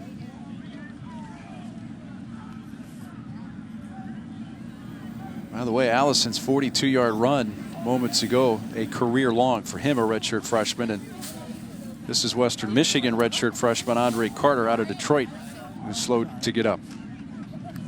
And Western Michigan, they do a good job up front. They rotate in a lot of guys. Of course, we talk about Balabani and Fayette on the outside, but Carter rotates in a lot. Carter coming on that backside. Had to hurdle fire. Yep, from got the leg whip from his own guy. Carter, the coaches say, hey, he's really grown up this season. It's part of that, what is it, 10-man rotation on that defensive line. And you're seeing that more and more, just the more depth you can have at defensive line, you rotate in those fresh guys. I mean, offenses do it all the time, right? Both these teams keep rotating in fresh running backs. If you can do the same thing on defense, that can be an advantage coming fourth quarter.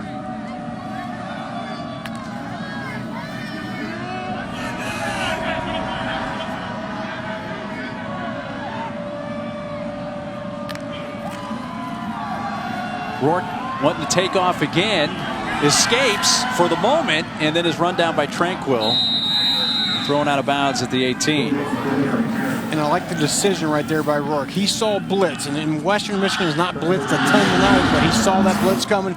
Boom, he was taking off and running right now. See the middle linebacker coming and just finds a little bit of a crease. Trayshawn Howard actually did a decent job, at least deflecting him a little bit. Ohio on third down, 3 of 7 tonight, a 3rd and 8, just inside the 20 of the Broncos.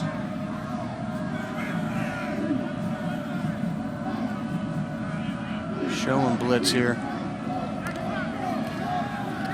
Just bring 4, time for Rourke to throw, and throws underneath. Then a gang tackle, forward progress for Odom is going to get him to about the 16 and a 3-yard pickup, but it'll be 4th down, and that'll bring out the field goal unit. Chance to tie the game here in the final 30 seconds of the third quarter, or they can opt. I don't think the wind is a big issue right now. It was gusting earlier, yeah, but it don't seem to, you know, from what we've been seeing up here in the booth, doesn't look like it's been blowing around a ton here. I don't know if they're going to get this off in time, and they will not. That's the end of the third quarter. So the third quarter comes to an end, but the offense opened up, especially on the Ohio side. They had touchdowns their first 2 possessions of the second half, but Western Michigan able to answer and take the lead. That lead may be short-lived. We finished 3 quarters, 17-14, Western Michigan leading Ohio.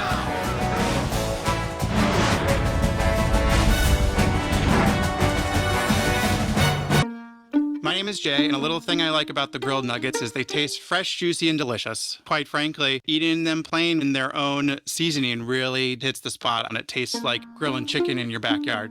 They definitely got it right.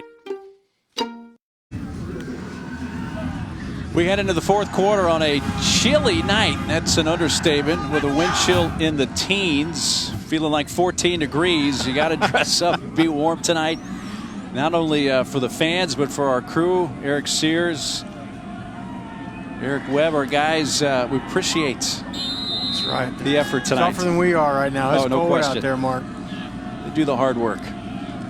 Well, here's a field goal attempt from Louis Zerbos to try to tie this game from 33 yards. That one is up, and it is good, and we are tied at 17-3. Make that 4 seconds into the fourth quarter.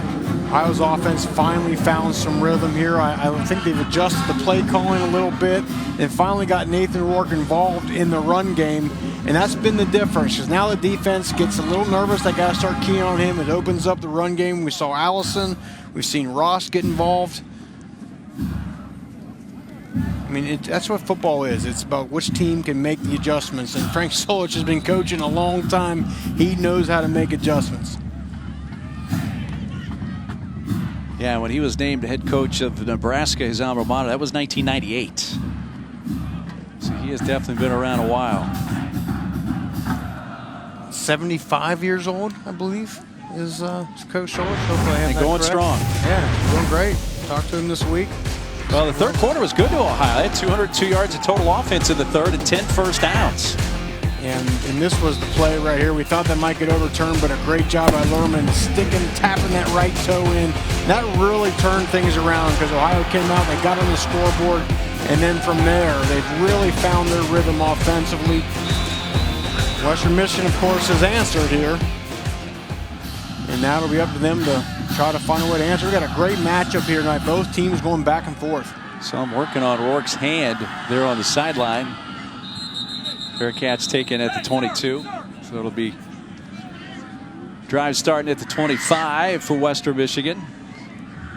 And that That'll be interesting because it appears to be his throwing hand. I don't know if he did something to his thumb there. It looks like he's getting worked on. Well, it's his final home game. Right. He's a senior. Native from Canada. Yeah, he's definitely baked up that right thumb. Yeah, that's an interesting development here, especially a cold night like tonight. Well, we'll see how that affects him.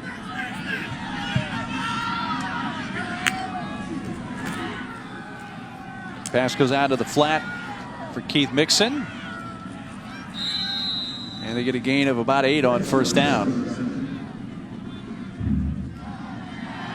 And this has been the difference. They finally started going to some of those quicker passes, going to the outside. They hit the wide receiver on a deep one as well. And I think that's just made Ohio just a little less eager to really run down and play that inside run game. That's a career-high 8th catch, by the way, for Mixon. He's high at Mississippi State, was 6, and he had 7 earlier this year. For Western Michigan, they get a first down run from Tucker. So Bellamy not on the field to start this drive. Of Bellamy's 18 carries, by the way, Rocky, 7 have gone for no gain or negative yardage tonight. Yeah, he's really not been able to get going at all. He's the kind of runner, he needs a little crease, getting to the second level, and that's just not happening. And give a lot of credit to this Ohio defense, especially Javon Hagan, the safety, and then Jared Dorsa as well. Back out to Mixon, add to the career high, able to get to the edge, step out of bounds at the 39. Picked up 3. It's been a tough night for Bellamy. Yeah, it really has. The safeties are coming down inside, and I think Ohio's defense has just done a great job tonight attacking, getting disruption in the backfield. See, he can't even get anything going here tonight. I mean, he's getting hit before he can even get a little bit of momentum going. So Ohio knew the game plan coming in, take away what the offense does the best, and that's what they've done tonight. Bellamy is back in. It's a pass play for Wasik, who's hit and now keeps his feet and just going to live another down and throw it away. And he wanted Gio Ritchie going down the sideline. Outside the tackle box, the ball would be Quarterback pressure came from Brian Hart, who got a piece of Wasik. And he was trying to go, or this was the previous play. That's a couple plays ago. Austin Conrad came in.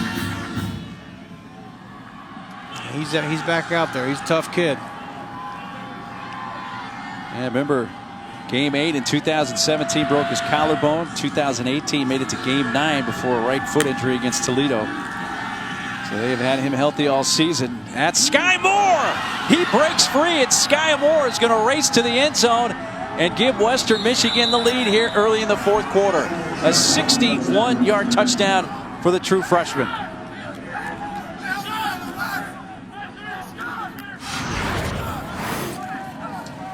And he turned heads in camp, and he's turning heads late in the season here. And Ilias Motley had decent coverage on him, but if you don't make that tackle, an explosive player like Moore is out the gate. And again, the diversity of Western Michigan's offense here in these last couple drives have been the difference. Career long for the freshman Moore, a 61-yard touchdown, his 3rd touchdown catch of his young career. Point after for Caps.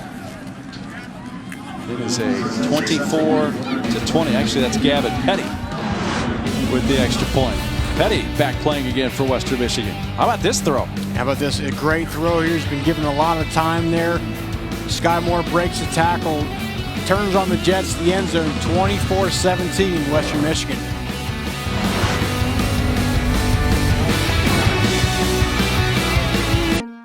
My name is Jay, and a little thing I like about the grilled nuggets is they taste fresh, juicy, and delicious. Quite frankly, eating them plain in their own seasoning really hits the spot, and it tastes like grilling chicken in your backyard. They definitely got it right. ESPN College Football is presented by Ram Trucks, built to serve, and in part by Novartis. Still early 4th quarter as Western Michigan has reclaimed the lead. They're up 24-17, looking for a road win. Last time they won on the road over a year ago, that was at Central Michigan. So it's been 388 days. Now, to be fair to Tim Lester, they've lost 5 consecutive road games since then. So it's not like it's 15 or 20, whatever. It's still a long time. It still seems like a win. long time, yeah. Looking for their first road win of the season. This is DL Knock all the way up near the 35-yard line. And you just feel, Mark, that a game like this where it's kind of going back and forth, a turnover is going to come up huge here should one happen here. And as we set up at the beginning, Western Michigan has been getting the turnovers on defense. Ohio has not. They only have 6 gained on the season. But one either way here would really help either one of these teams break this thing open. Yeah, think about that. 6 turnovers gained. This is game number 10. I mean, there's teams that get 6 turnovers in a game. It's insane. Now Ohio down by 7. Rourke fires and finds the open man up near midfield. That's Jerome Buckner. 14-yard catch, first down. As we mentioned at the top of the show, Rocky, last year it was the opposite for Ohio. They were one of the best teams, not only in the MAC, but in the nation in getting turnovers. Yeah, and it's, again, they've been practicing them. They harp on them. They really emphasize them. They just have not found a way to get a hold of them. But, again, a game like this, close one back and forth, they usually come down to which team can turn the ball over. There's Rourke rolling out. He throws a strikeout to the flat. Isaiah Cox to the 41 of Western Michigan, met there by Drake Spears. That's a gain of 9. And Nathan Rourke is in a groove right now. He is feeling confident. He's been very accurate with the football these last couple drives, spreading the ball around. And that's only going to loosen this defense up and allow him to take off and run should the opportunity present itself. Got a play to work with here. 2nd down and 1. And a little twist around Tuggle. Looks like he'll only gets 1, but that should be enough for the first down. That was Stephon Claiborne with the tackle for the Broncos. And that was a good tackle, because if Claiborne doesn't make that, that might have been out to the gate. Slow getting up, though, is Claiborne. He's a senior from Michigan.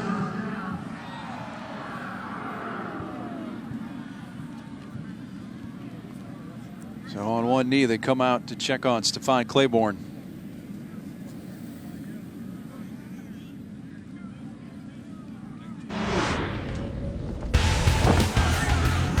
Nathan Rourke looking much better here in the second half, Rocky. Yeah, he's really found some rhythm. He's been spreading the ball around. He starts off with a big catch to the tight end, and then the touchdown. That was really a turning point of the game. Get the touchdown there, and then you spread the ball around in the pass game. It opens things up to be able to take off. He's done that. We talk about Nathan Rourke. He's one of the best quarterbacks in the MAC. Last game here as a senior in this stadium, and he's really come on here in the second half. 7 carries for 54 yards here in the second half.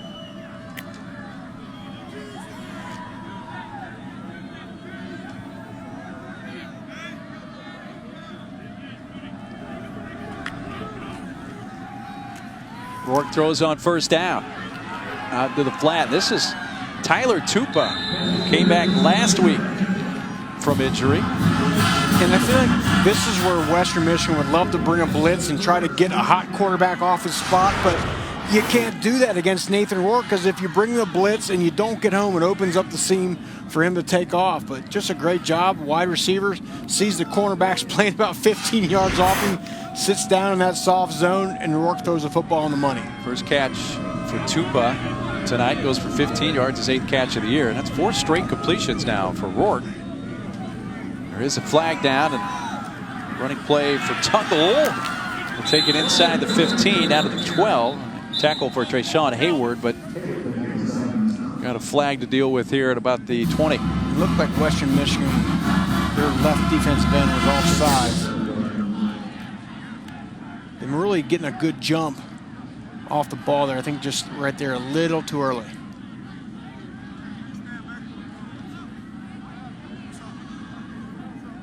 Offside. Defense, number 1. The penalty is declined. The result of the play is a first down. So indeed, it was Fayad, who they say got an early jump. So it is a first down run. That play went for 14 yards. 1st and 10 from the 12-yard line. Ohio's been outstanding in the red zone all season.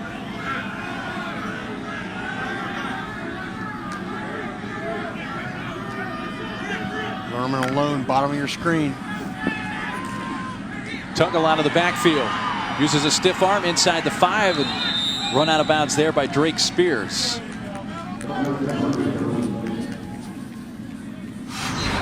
Looks like they were setting up the play earlier. They scored a touchdown. Lerman one-on-one to the outside, but instead Rourke dumps it off to the running back for a nice game.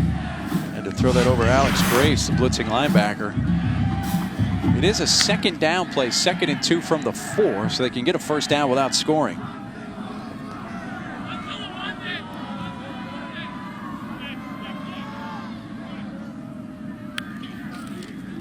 Tuggle stumbling forward into the end zone, touchdown.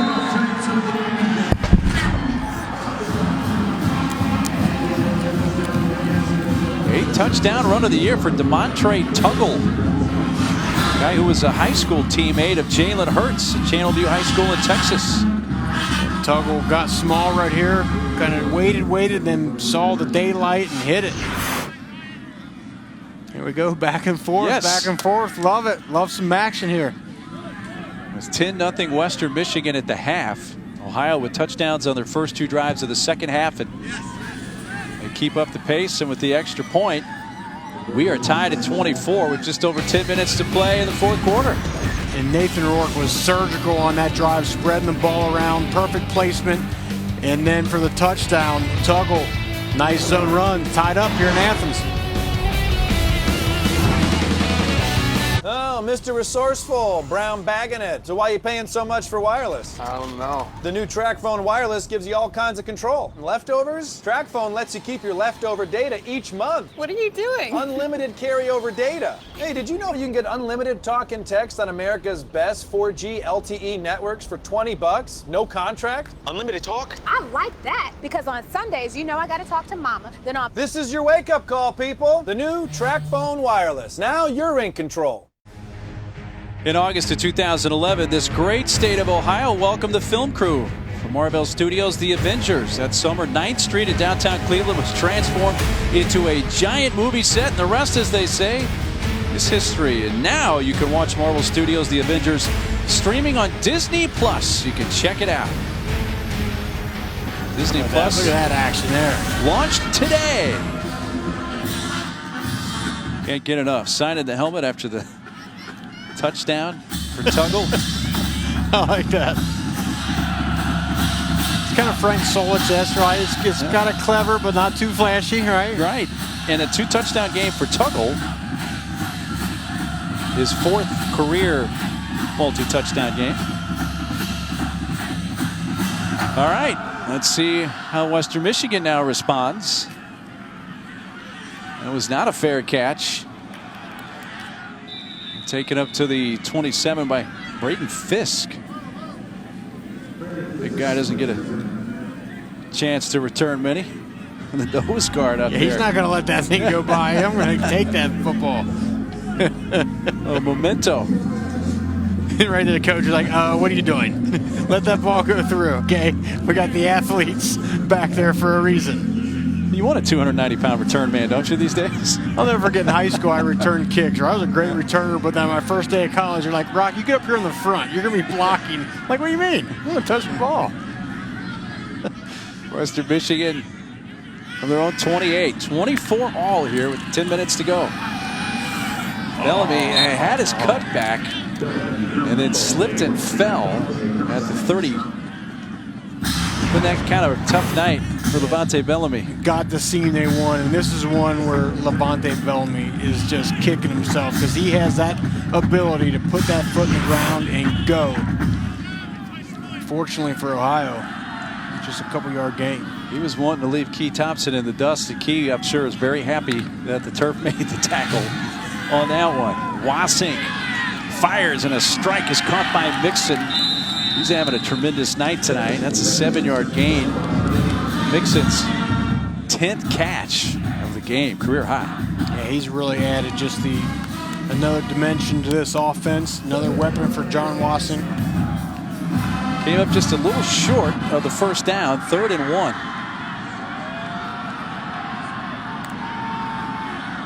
Bellamy lost the football. It's loose, and it looks like Ohio recovers. What is this? A takeaway for Ohio? Did they get it? Hagan forced the fumble. Who recovered?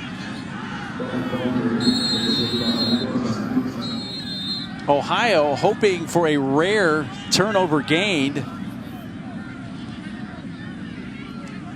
Still waiting on the call from the officials.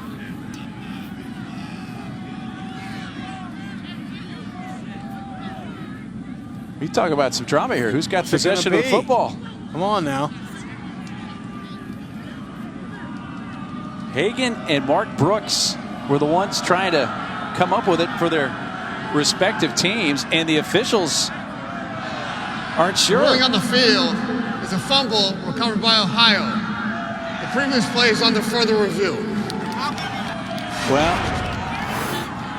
I don't know how they're going to figure out in that scrum through video replay who came up with this, but maybe I will be proved wrong. And you know what? Was he down? Might have been down, yeah. Yeah, it looked like. So that's what they're going to review here, I believe. It looks like it was recovered by Ohio, by Javon Hagan.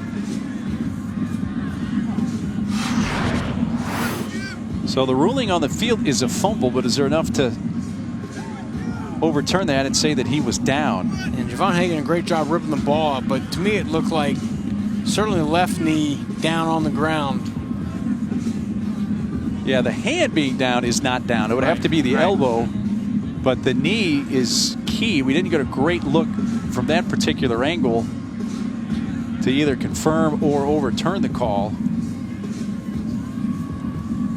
This could be our best look here. Is that knee? Yeah, that knee's down. That knee's down. This is should be that's right there. He still has possession of the ball. That's this is indisputable. Yes. So this should stay with Western Michigan. And Ohio has to be thinking to themselves, are we ever going to get another turnover? I mean, that's textbook. You got your senior safety there throwing short and ripping it out. The runner's knee was down at the 40-yard line. He got the line to gain. It'll be first down, Western Michigan. Please reset the game clock to 9 minutes and 2 seconds. Which was another important point that Luke Richmond, our referee, just mentioned. He did get enough for the first down. Right. So it is a first down for Western Michigan at the 40, and they keep possession. For Ohio's D, you got to say, hey, just keep ripping away at that ball. One way or another, they've got to start coming to us. So 9:02 to go in a tie game, a Tuesday night action. Great to have you with us. Along with Rocky Boyman, I'm Mark Neely. Another fun night in the Mid-American Conference. Bellamy able to squirt forward to about the 44 for 4 yards. And he hasn't had a lot of open space tonight. You got to say that. Yeah, I feel like, I mean, just like most running backs, you got to at least get a little bit of daylight, get them into that second level before you can make a guy miss and make something happen. It just has not been there all night for Bellamy. Bellamy this time gets a little bit of space, and he's going to be up near the first down, about a yard and a half shy. Javon Hagan couldn't strip the ball, but does come up with the tackle. Another third one. Hagan guy, he's got to have, what, 12? Yeah, 12 tackles. Been all over the place tonight. So he has 88 now on the season to lead Ohio. And a third one. Back to Bellamy, first down. Didn't get a lot, needed one, got 3, tripped up by Will Evans. First down just into Ohio territory for the Broncos. And I said earlier, I feel like at some point John Wasson, not the greatest runner in the world, but if he pulls that ball the way the defensive ends for Ohio are crashing down on Bellamy, he pulls that ball, he may have some room to the outside for a big gain. They had 42 yards last year, though the per carry average was quite a bit higher than tonight, but he's starting to pick that up now. Bears forward inside the 45, hit there by Cole Baker, a gain of 4.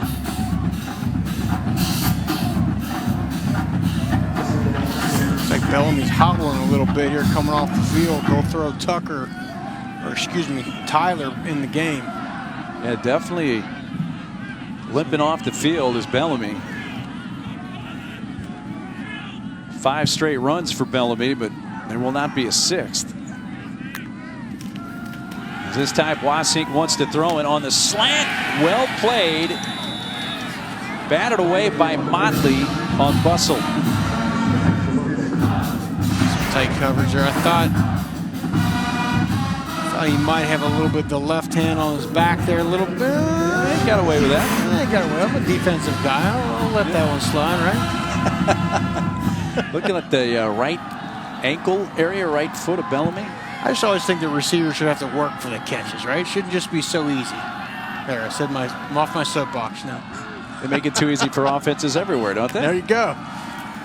Here's Wasink on 3rd down, and the catch. Here's Sky Moore, who already has a long touchdown run and catch, and he's looking to add another, but is tripped up inside the 10 by Javon Hagan to save a touchdown. 41-yard pickup. And again, utilize what you have available. He gets a nice pick from the official in the middle of the field. It really throws Jared Dorsa off here. You see the umpire, right, he's got to go around, and then a guy with the speed of Sky Moore is going to make you pay. Great play call. Moore had a 61-yard touchdown reception earlier in this quarter. He got 162 yards on 4 catches. And it is a 1st and goal inside the 5 for Western Michigan. Tucker hammers straight ahead. He'll be stopped near the 1. Tackle for Brian Harp. Clock running just over 6 minutes to go. Harp, who made that tackle, comes out. It's 2nd and goal from the 1. I feel like Tim Lester's going to let this play clock go down as low as he can.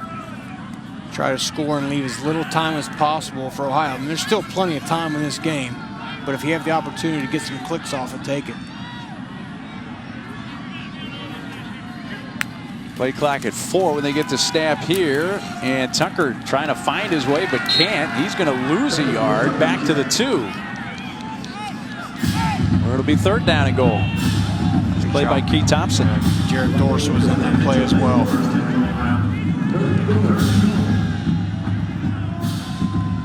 Big play here for the Ohio defense. Trying to keep Western Michigan out of the end zone in this tie game. Wonder Gio Ricci is at the wing on top of your screen. He had a touchdown catch earlier. He's really dangerous this area of the field. This is the 12th play of the drive. And from the Wildcat, here's Moore, and he's into the end zone. Touchdown. So they go Wildcat. Trigger it to Sky Moore, who's had a huge night tonight for Western Michigan. And the go-ahead touchdown for the Broncos with 4:51 to play. Great play call down here. Sky Moore, who's had a heck of a night. A nice block down the field. Ricci, the running back Tucker with a nice block as well. That's how you draw it up. First career multi-touchdown game for Sky Moore. And when you add those 2 rushing yards to his 162 receiving, a career-high 164 total yards. And Gavin Petty, his first action of the season. It's the extra point, and it's 31-24. And Western Michigan, good job moving the ball down the field. And then Sky Moore, who's been red hot tonight, punches it in. Ohio, 5 minutes left to answer.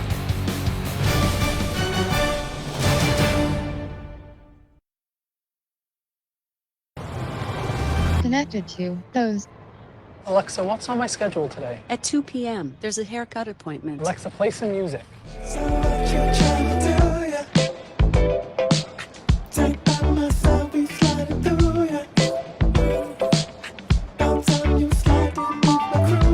Alexa, how do I get shiny hair? For shiny hair, consider incorporating finishing oil to your styling routine.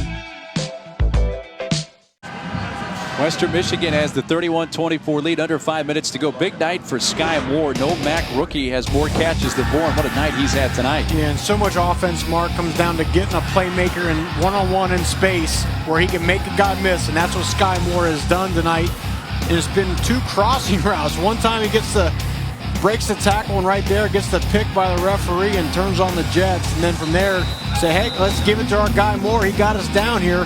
The Wildcat touchdown puts Western Michigan back up by 7. Ohio has got to find a way to answer with under 5 minutes to go.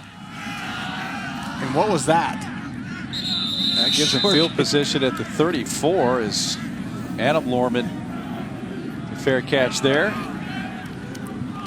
So pretty good starting field position for an Ohio offense that, since we went into the second half, has been pretty proficient. They have, and it's been Nathan Rourke really has found a groove here in this 3rd and 4th quarter, passing the football. And it's allowed them to be two-dimensional on offense. Let's see if he can keep it going here.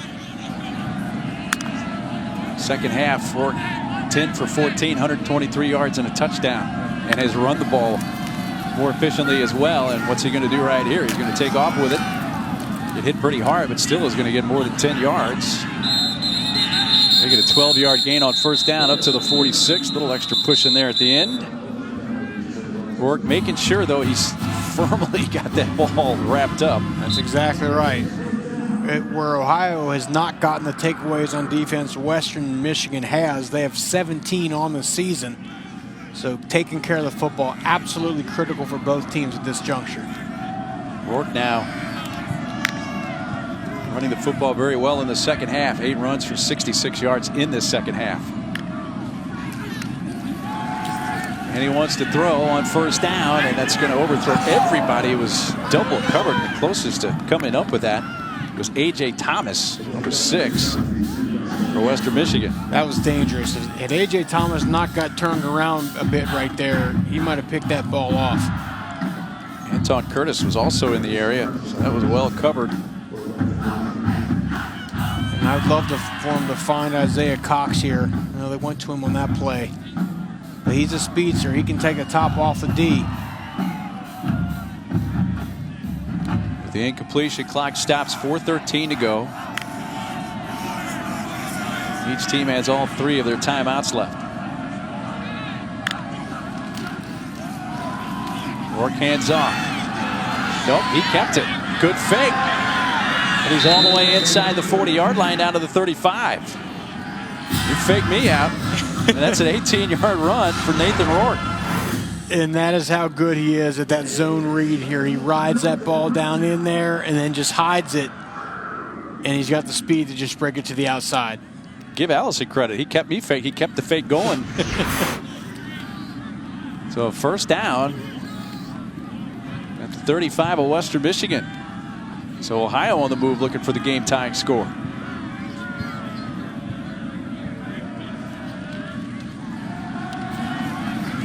Plenty of time for Rourke, and he finds the open man. A sliding catch by Isaiah Cox at the 21. Another first down. Western Michigan not able to get any pressure on Rourke. He's able to go through his progressions and finds Cox. This is starting to feel like a game whoever has the ball last. Yeah. And as disjointed as Rourke and this Ohio offense seemed in the first half, they are really in rhythm here in the second. Like a totally different offense compared to the first half.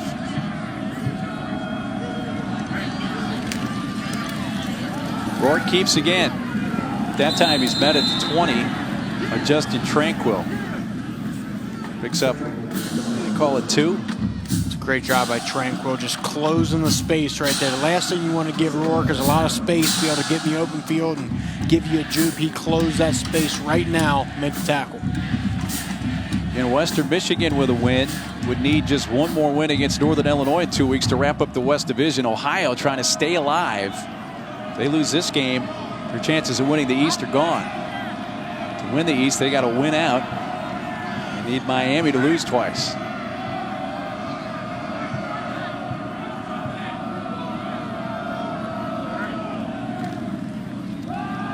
Kept again by Rourke.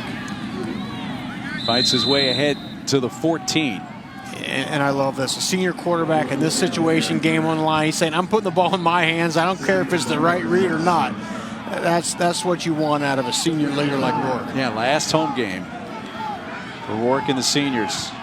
This is a huge play right here. 3rd down, 4.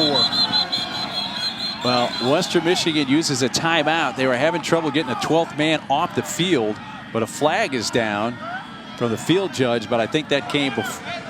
Timeout, Western Michigan. Yeah, Western Michigan did get the timeout. So they'll pick up the flag. So Western Michigan has to use the timeout to avoid the penalty. And we'll step aside. Don't go anywhere. Minute 55 to play in regulation. Why do we hunt? Wake up. We get up in the dark. Get dressed. Then go out in the cold. It's not always easy, and the odds aren't always with you. My dad taught me how to hunt. I taught my son, and he'll teach his sons after that. This is our heritage. This is Rocky. Sports Center tonight after number 14 Oregon takes on number 13 Memphis with Kenny Mayne and John Anderson. They'll have Seth Greenberg in the studio with his reaction to the game. Also, by the way, Kentucky basketball got upset by Evansville tonight.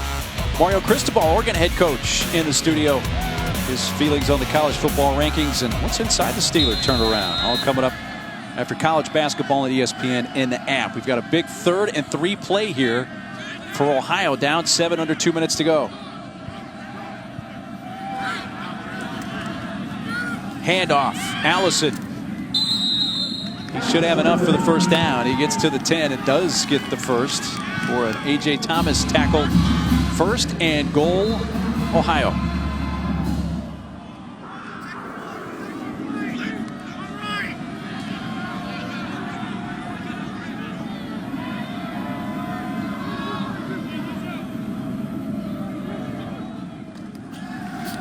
Rourke on 1st and goal.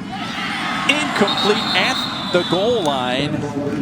Out of the hands of Jerome Buckner. Had to reach down for it. Had it for just a fraction of a second before it came out. Yeah, he put the ball in the perfect place right there. Kept it low so prevents an interception. Gets a nice block here from his running back, picking up the blitzing Tranquil off the edge.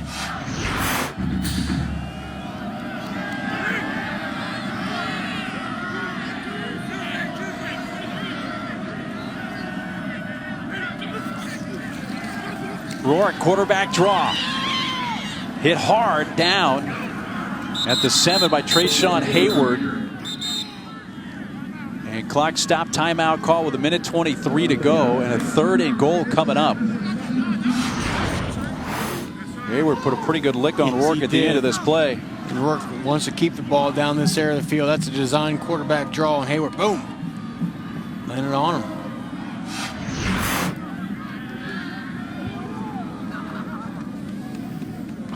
Now take a look at the back. Ohio, what really hurt them obviously was the loss here last week in the Battle of the Bricks to Miami. It would be a totally different feel for Ohio had they won that game, but they lost by 3 and they've got to get some help and win out to get the East. Western Michigan, they're the driver's seat right there. They beat Central Michigan in the first conference game of the season, so they own the tiebreaker head-to-head. Right, and had the big win over Ball State last week that knocked Ball State out of the top spot. But if Western Michigan loses this game, then all of a sudden the West becomes much more wide open. Grabs, yeah.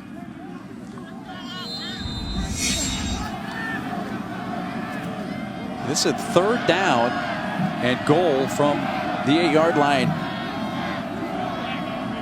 3 receivers. The trip's at the bottom of the formation. Rourke hands off, fighting Ali Fayed along with Claiborne, wrapping up Allison, and it's going to be 4th down. And obviously down 7 for Ohio. They're going to go for it here, but talk about it. Yeah, they gave a pretty exotic look there. That was confusing for Rourke. He chose to hand the ball off, and Fayed came clean. Set up a big 4th down here. And I have to imagine Rourke, the ball is in his hands, right? Whether he throws the ball or he keeps it and give him a run pass option. That's what I would do. Give your best player as many options as possible to try to make a big play here, tie this game up.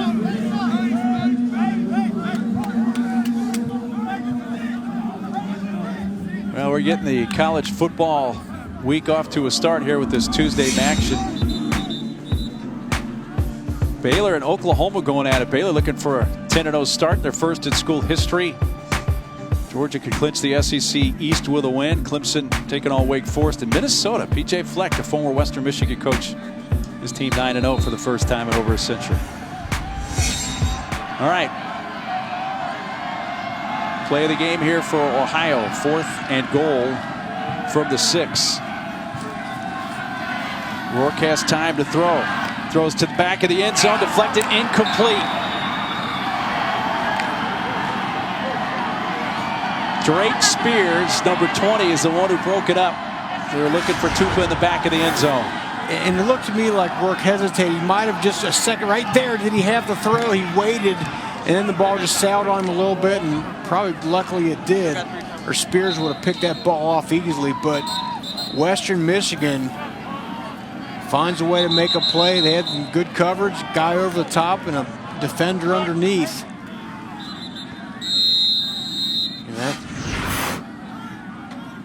Ohio has 3 timeouts left, so there's still an opportunity to maybe get the ball back in decent field position here.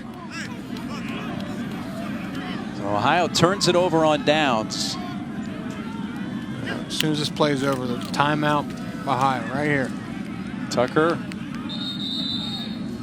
And Western Michigan picks up a couple, but Ohio will stop the clock with 1:05 to go. And only 5 seconds went off the clock there, so this is the game plan.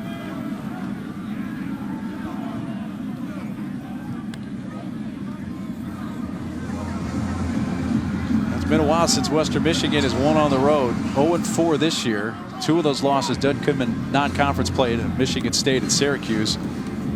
But it's been since that win over Central Michigan up in Mount Pleasant.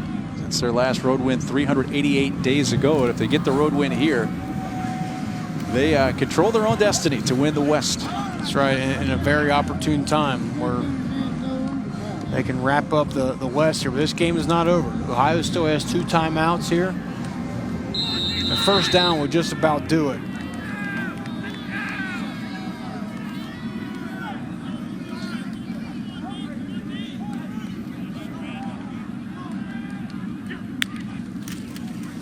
Davon Tucker. Hold down at the 8. It's going to be about 3 yards shy of the first down. Jared Dorsey got to him first. 6 seconds go off the clock there. And with that timeout, 59 seconds left. Ohio will have 1 timeout remaining. And you know Nathan Rourke is on that sideline saying, defense, right now, come on, make a big play right here. Give me one more chance on my last game in this stadium. Quarterback on the other side for Western Michigan, John Wasink, should I say kind of quietly has put all those numbers together? That's pretty impressive. Really, it's pretty big numbers for, would not have guessed that. He was really good early and then, you know, kind of fell off and then kind of got some things together the last couple drives here. Just joining us. Sky Moore has a lot to do with that. Yeah, the 322 runs, yeah. Western Michigan led 10-0 at the half. It was a terrible first half for Ohio offensively. They pulled it together here in the second half, but now need to stop right here to try to get the ball back. Bellaby's back in the game, and he's going to be stopped short. Key Thompson with the tackle, so they'll use their final timeout. 54 seconds left, and a 3-and-out for Western Michigan. Are going to have to punt out of their own end zone. Now, this game is not over. Ohio won't have any timeouts left when they get the offense back on the field, but they got a shot here. I love it, but I mean, they should get some decent field position here. Wouldn't you just love to come down to this? Nathan Rourke in his final game here with a chance to win it for his Bobcat team. Yeah, this last few minutes have felt like a lot longer than 2 minutes. So 54 seconds left. Nathan Rourke getting loosened up, come back on the field. Remember, looks like he had that thumb injury earlier. Does not look like it affected him. He's been pinpoint accurate here, both his 3rd and 4th quarter.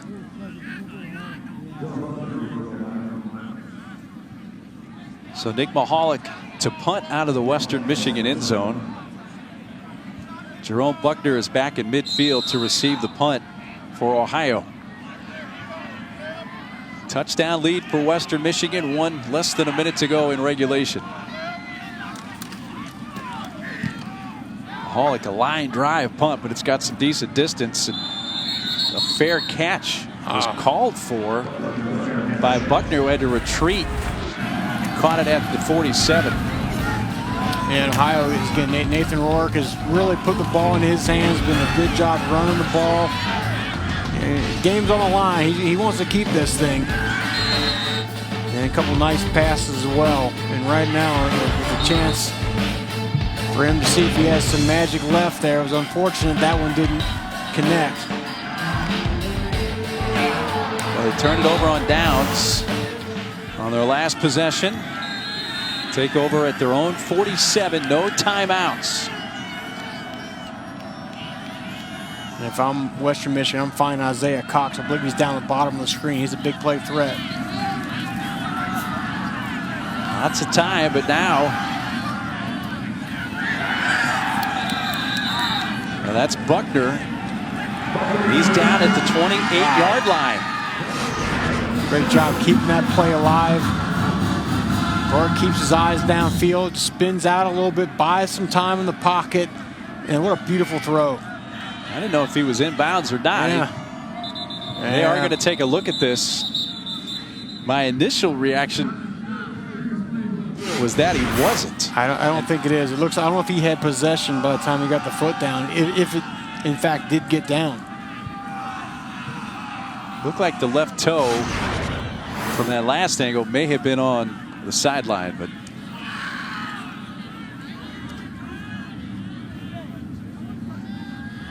and it's close there. But again, does he have possession of the ball right there? Now in slow-mo, it looks like it. That.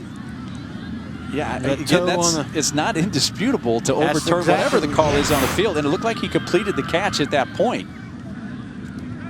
So the ruling on the field, which is the important part, is that that's a complete pass. Well, one of the turning points of this game is when, to our surprise, replay overturned a call on the field on what turned out to be a touchdown for Lorman in the third quarter. Yeah, that was Ryan Lorman with a really athletic catch, went up and got it. Did not look like, I mean, the foot came down. If I were betting money, I would have said, okay, he got in, but it did not look like indisputable video evidence. And that's what always comes down. It should just pop off the string. Okay, clearly we got that call wrong. And is this indisputable? I don't know. Did he complete the catch, though, before he went out of bounds?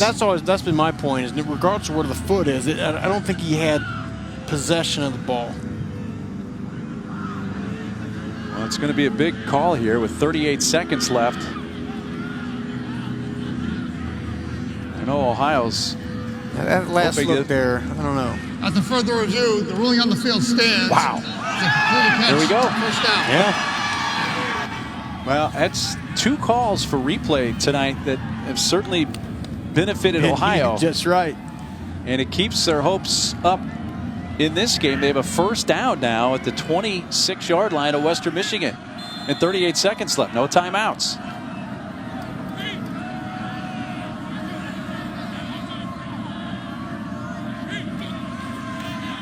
Rourke getting pressure from Fayad. Now being chased. Spins around. He dumps it off at the 22. And then pulled down there is Allison. I mean, just so frustrating for a defense. You get your defensive end. He's coming clean here, and they just find a way to shake off tackles and find an open guy. He gained 9. Didn't get a first down. Here's a quick throw. And that is a catch and a first down and out of bounds at the 13 to stop the clock with 15 seconds left. Okay, you figure certainly got 2 plays here to get the ball in the end zone, maybe 3.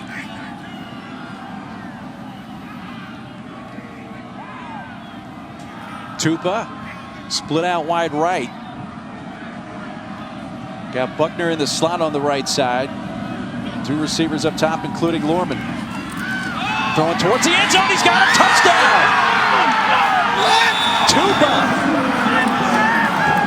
And for Ohio, an extra point away from perhaps overtime, or with 9 seconds left, dare they at home go for 2? I bet they'll go for 1 and send this game to overtime, but let's see.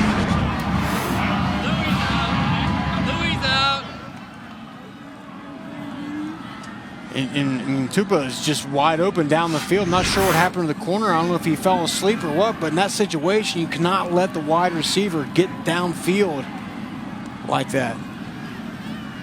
Luis Zerbos to try to tie this game and most likely send us to overtime. That is up, that is good, and it is 31-all with 9 seconds left in regulation. About Nathan Rourke putting this team on his back, making some plays, extending the drive. Look, a couple times, you know, lesser quarterbacks would have got sacked or would have been forced into a mistake. He keeps the play alive, and then this is just an easy pitch and catch to an open wide receiver. Throw it to him. Tyler Tupa, second touchdown catch of the season. Of course, Tupa is the son of former NFL player Tom Tupa, and Rourke kind of looking like his final game here on his home field. It's going to go overtime.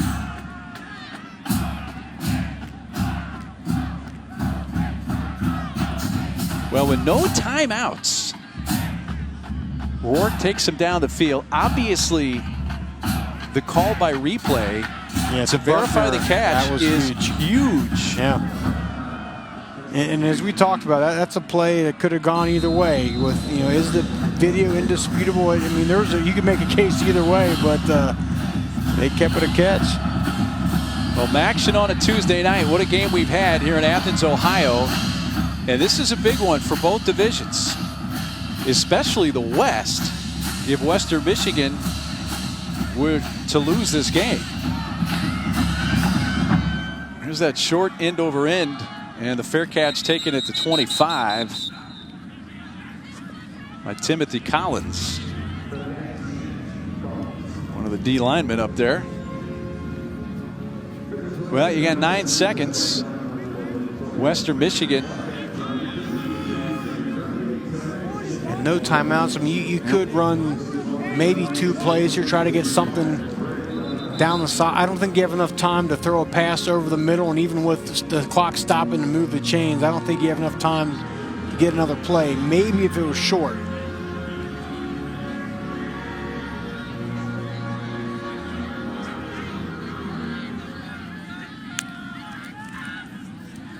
Going to play it conservatively. Well, Bellamy all the way up to midfield. Clock will stop to move the chains with 2 seconds left. Again, they don't have any timeouts. Try to spike it here? Or do you just go with it and try one play for the end zone? Got it off in time. This play would count. Wasink rolls out, going to let it go and just throw it away, and we're going to go to overtime. OT on Tuesday night, action in Athens, Ohio. How about that, Rocky Boyman? I mean, these midweek MAC games have been spectacular, and this has maybe been the best. 31-all here in Athens. We're going to overtime. Oh, Mr. Resourceful, Brown bagging it. So why are you paying so much for wireless? I don't know. The new TracFone Wireless gives you all kinds of control. And leftovers? TracFone lets you keep your leftover data each month. What are you doing? Unlimited carryover data. Hey, did you know you can get unlimited talk and text on America's best 4G LTE networks for $20? No contract? Unlimited talk? I like that, because on Sundays, you know I gotta talk to Mama. Then on This is your wake-up call, people. The new TracFone Wireless. Now you're in control. Western Michigan and Ohio go to overtime in Athens, tied at 31. Well, just in case you're welcome to try this out if you want. a little unclear on the rules of overtime, this coin toss will be important, because you usually want to win the toss and go on defense right away, so you know what you have to do. Exactly. Start from the 25-yard line. Have to go for 2 after the third overtime.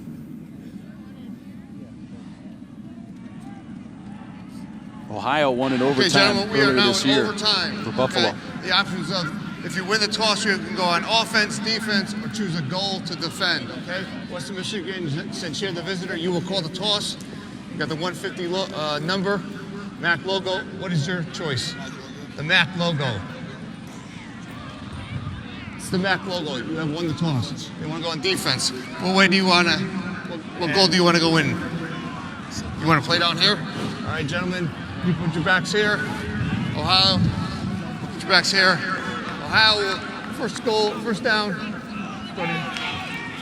So I've always heard that what tails never fails. I guess MAC logo never fails. Yeah, I guess.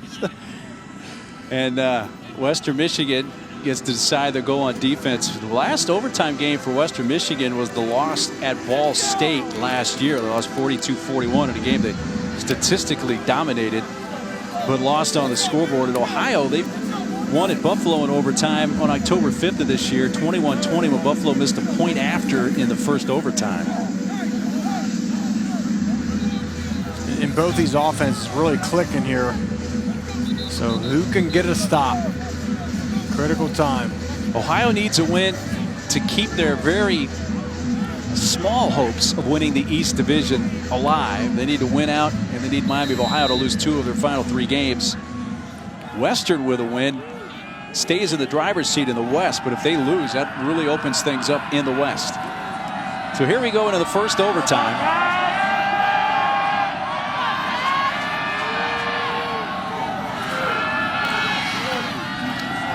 Rourke wanting to throw on first down and just throws it away out of bounds. Had a bad open over there for at least a little bit of a gain. Tupa, but sent it way over his head. Tupa's been hot here late. He has a touchdown there to send this game into OT. It came with just 9 seconds left in regulation. Fayed has been so close here tonight, especially lately, getting to Rourke. Can he find a way to get there here on this drive? This time swings it out to the back. Allison to the 21, met there by Drake Spears. It's going to bring up a 3rd down and 6.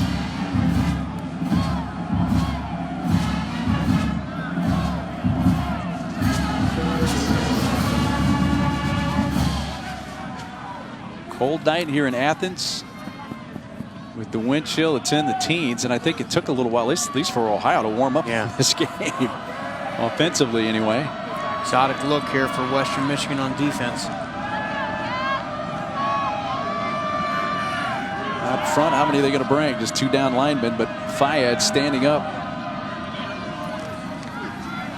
Here's the option. The pitch from Rourke, and Allison's going to be pulled down at the 20 by Stephon Claiborne. It'll be 4th down. Big tackle. Claiborne's had a couple nice tackles here tonight. Way to string that play out. And again, there's no one-on-one situation. There's multiple defenders coming. Cavalry is coming, as they say, and Claiborne brings them down. Force a field goal. Louis Zervos has hit from 33 yards tonight. This will be from almost 38.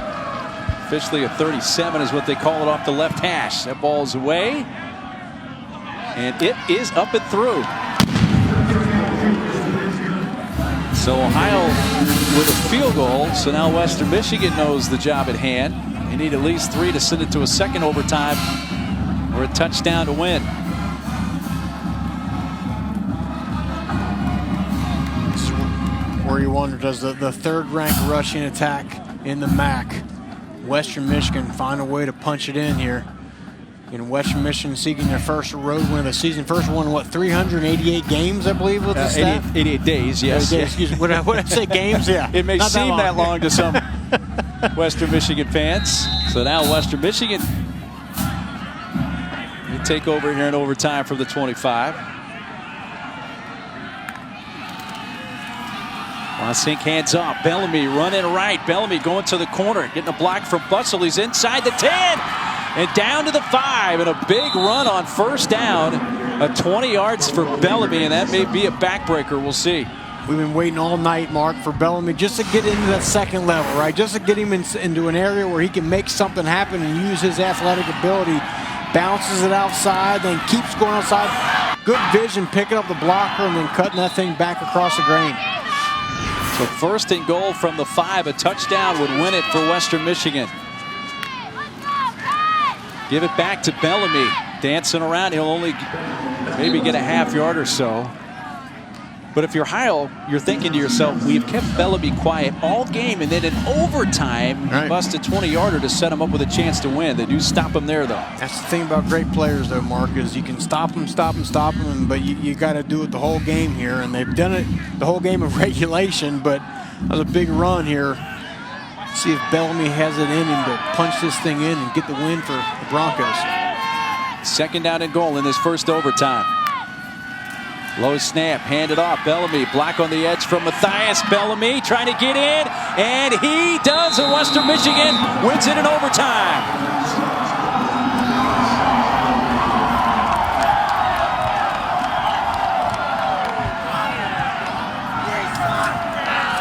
Well, Levante Bellamy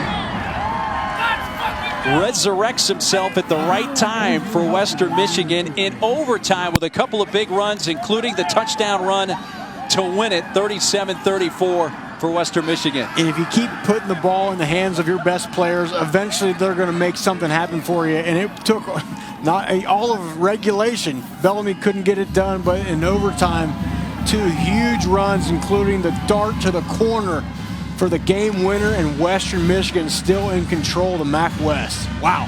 Well, Bellamy in regulation had 25 carries for only 47 yards. In the overtime, 3 carries for 25 yards and a touchdown. And I love Tim Lester. Look, here's our best player. Just keep giving him the ball. He's crunch time, big time players make big time plays in big moments, right? How many times have we heard that?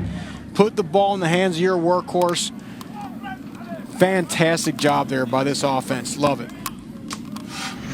Bellamy's touchdown wins it in overtime. It's a Western Michigan team that last won the MAC West Division in 2016. They get their first road win of the season. They kind of get that monkey off their back.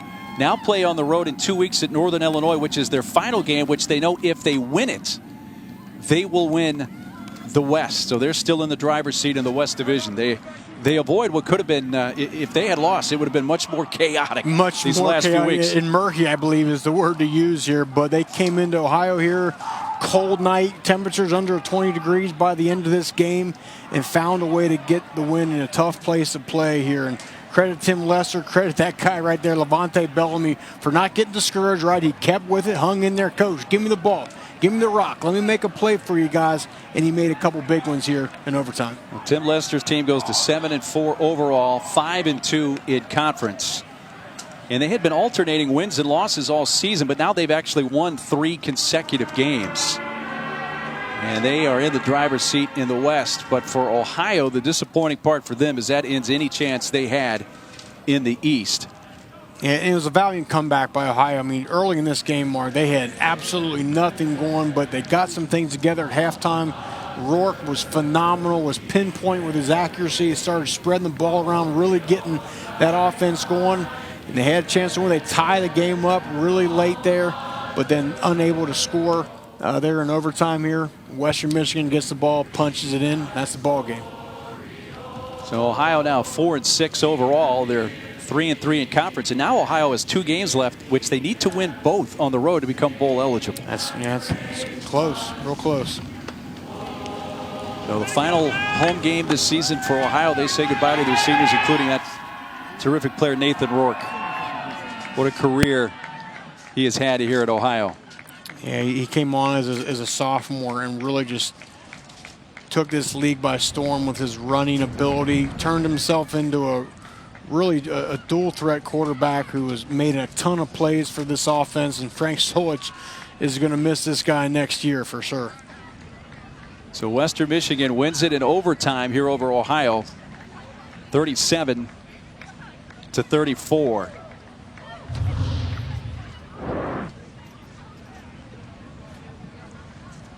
Let's take a look at the MAC standings. As we mentioned, Western Michigan staying in the driver's seat now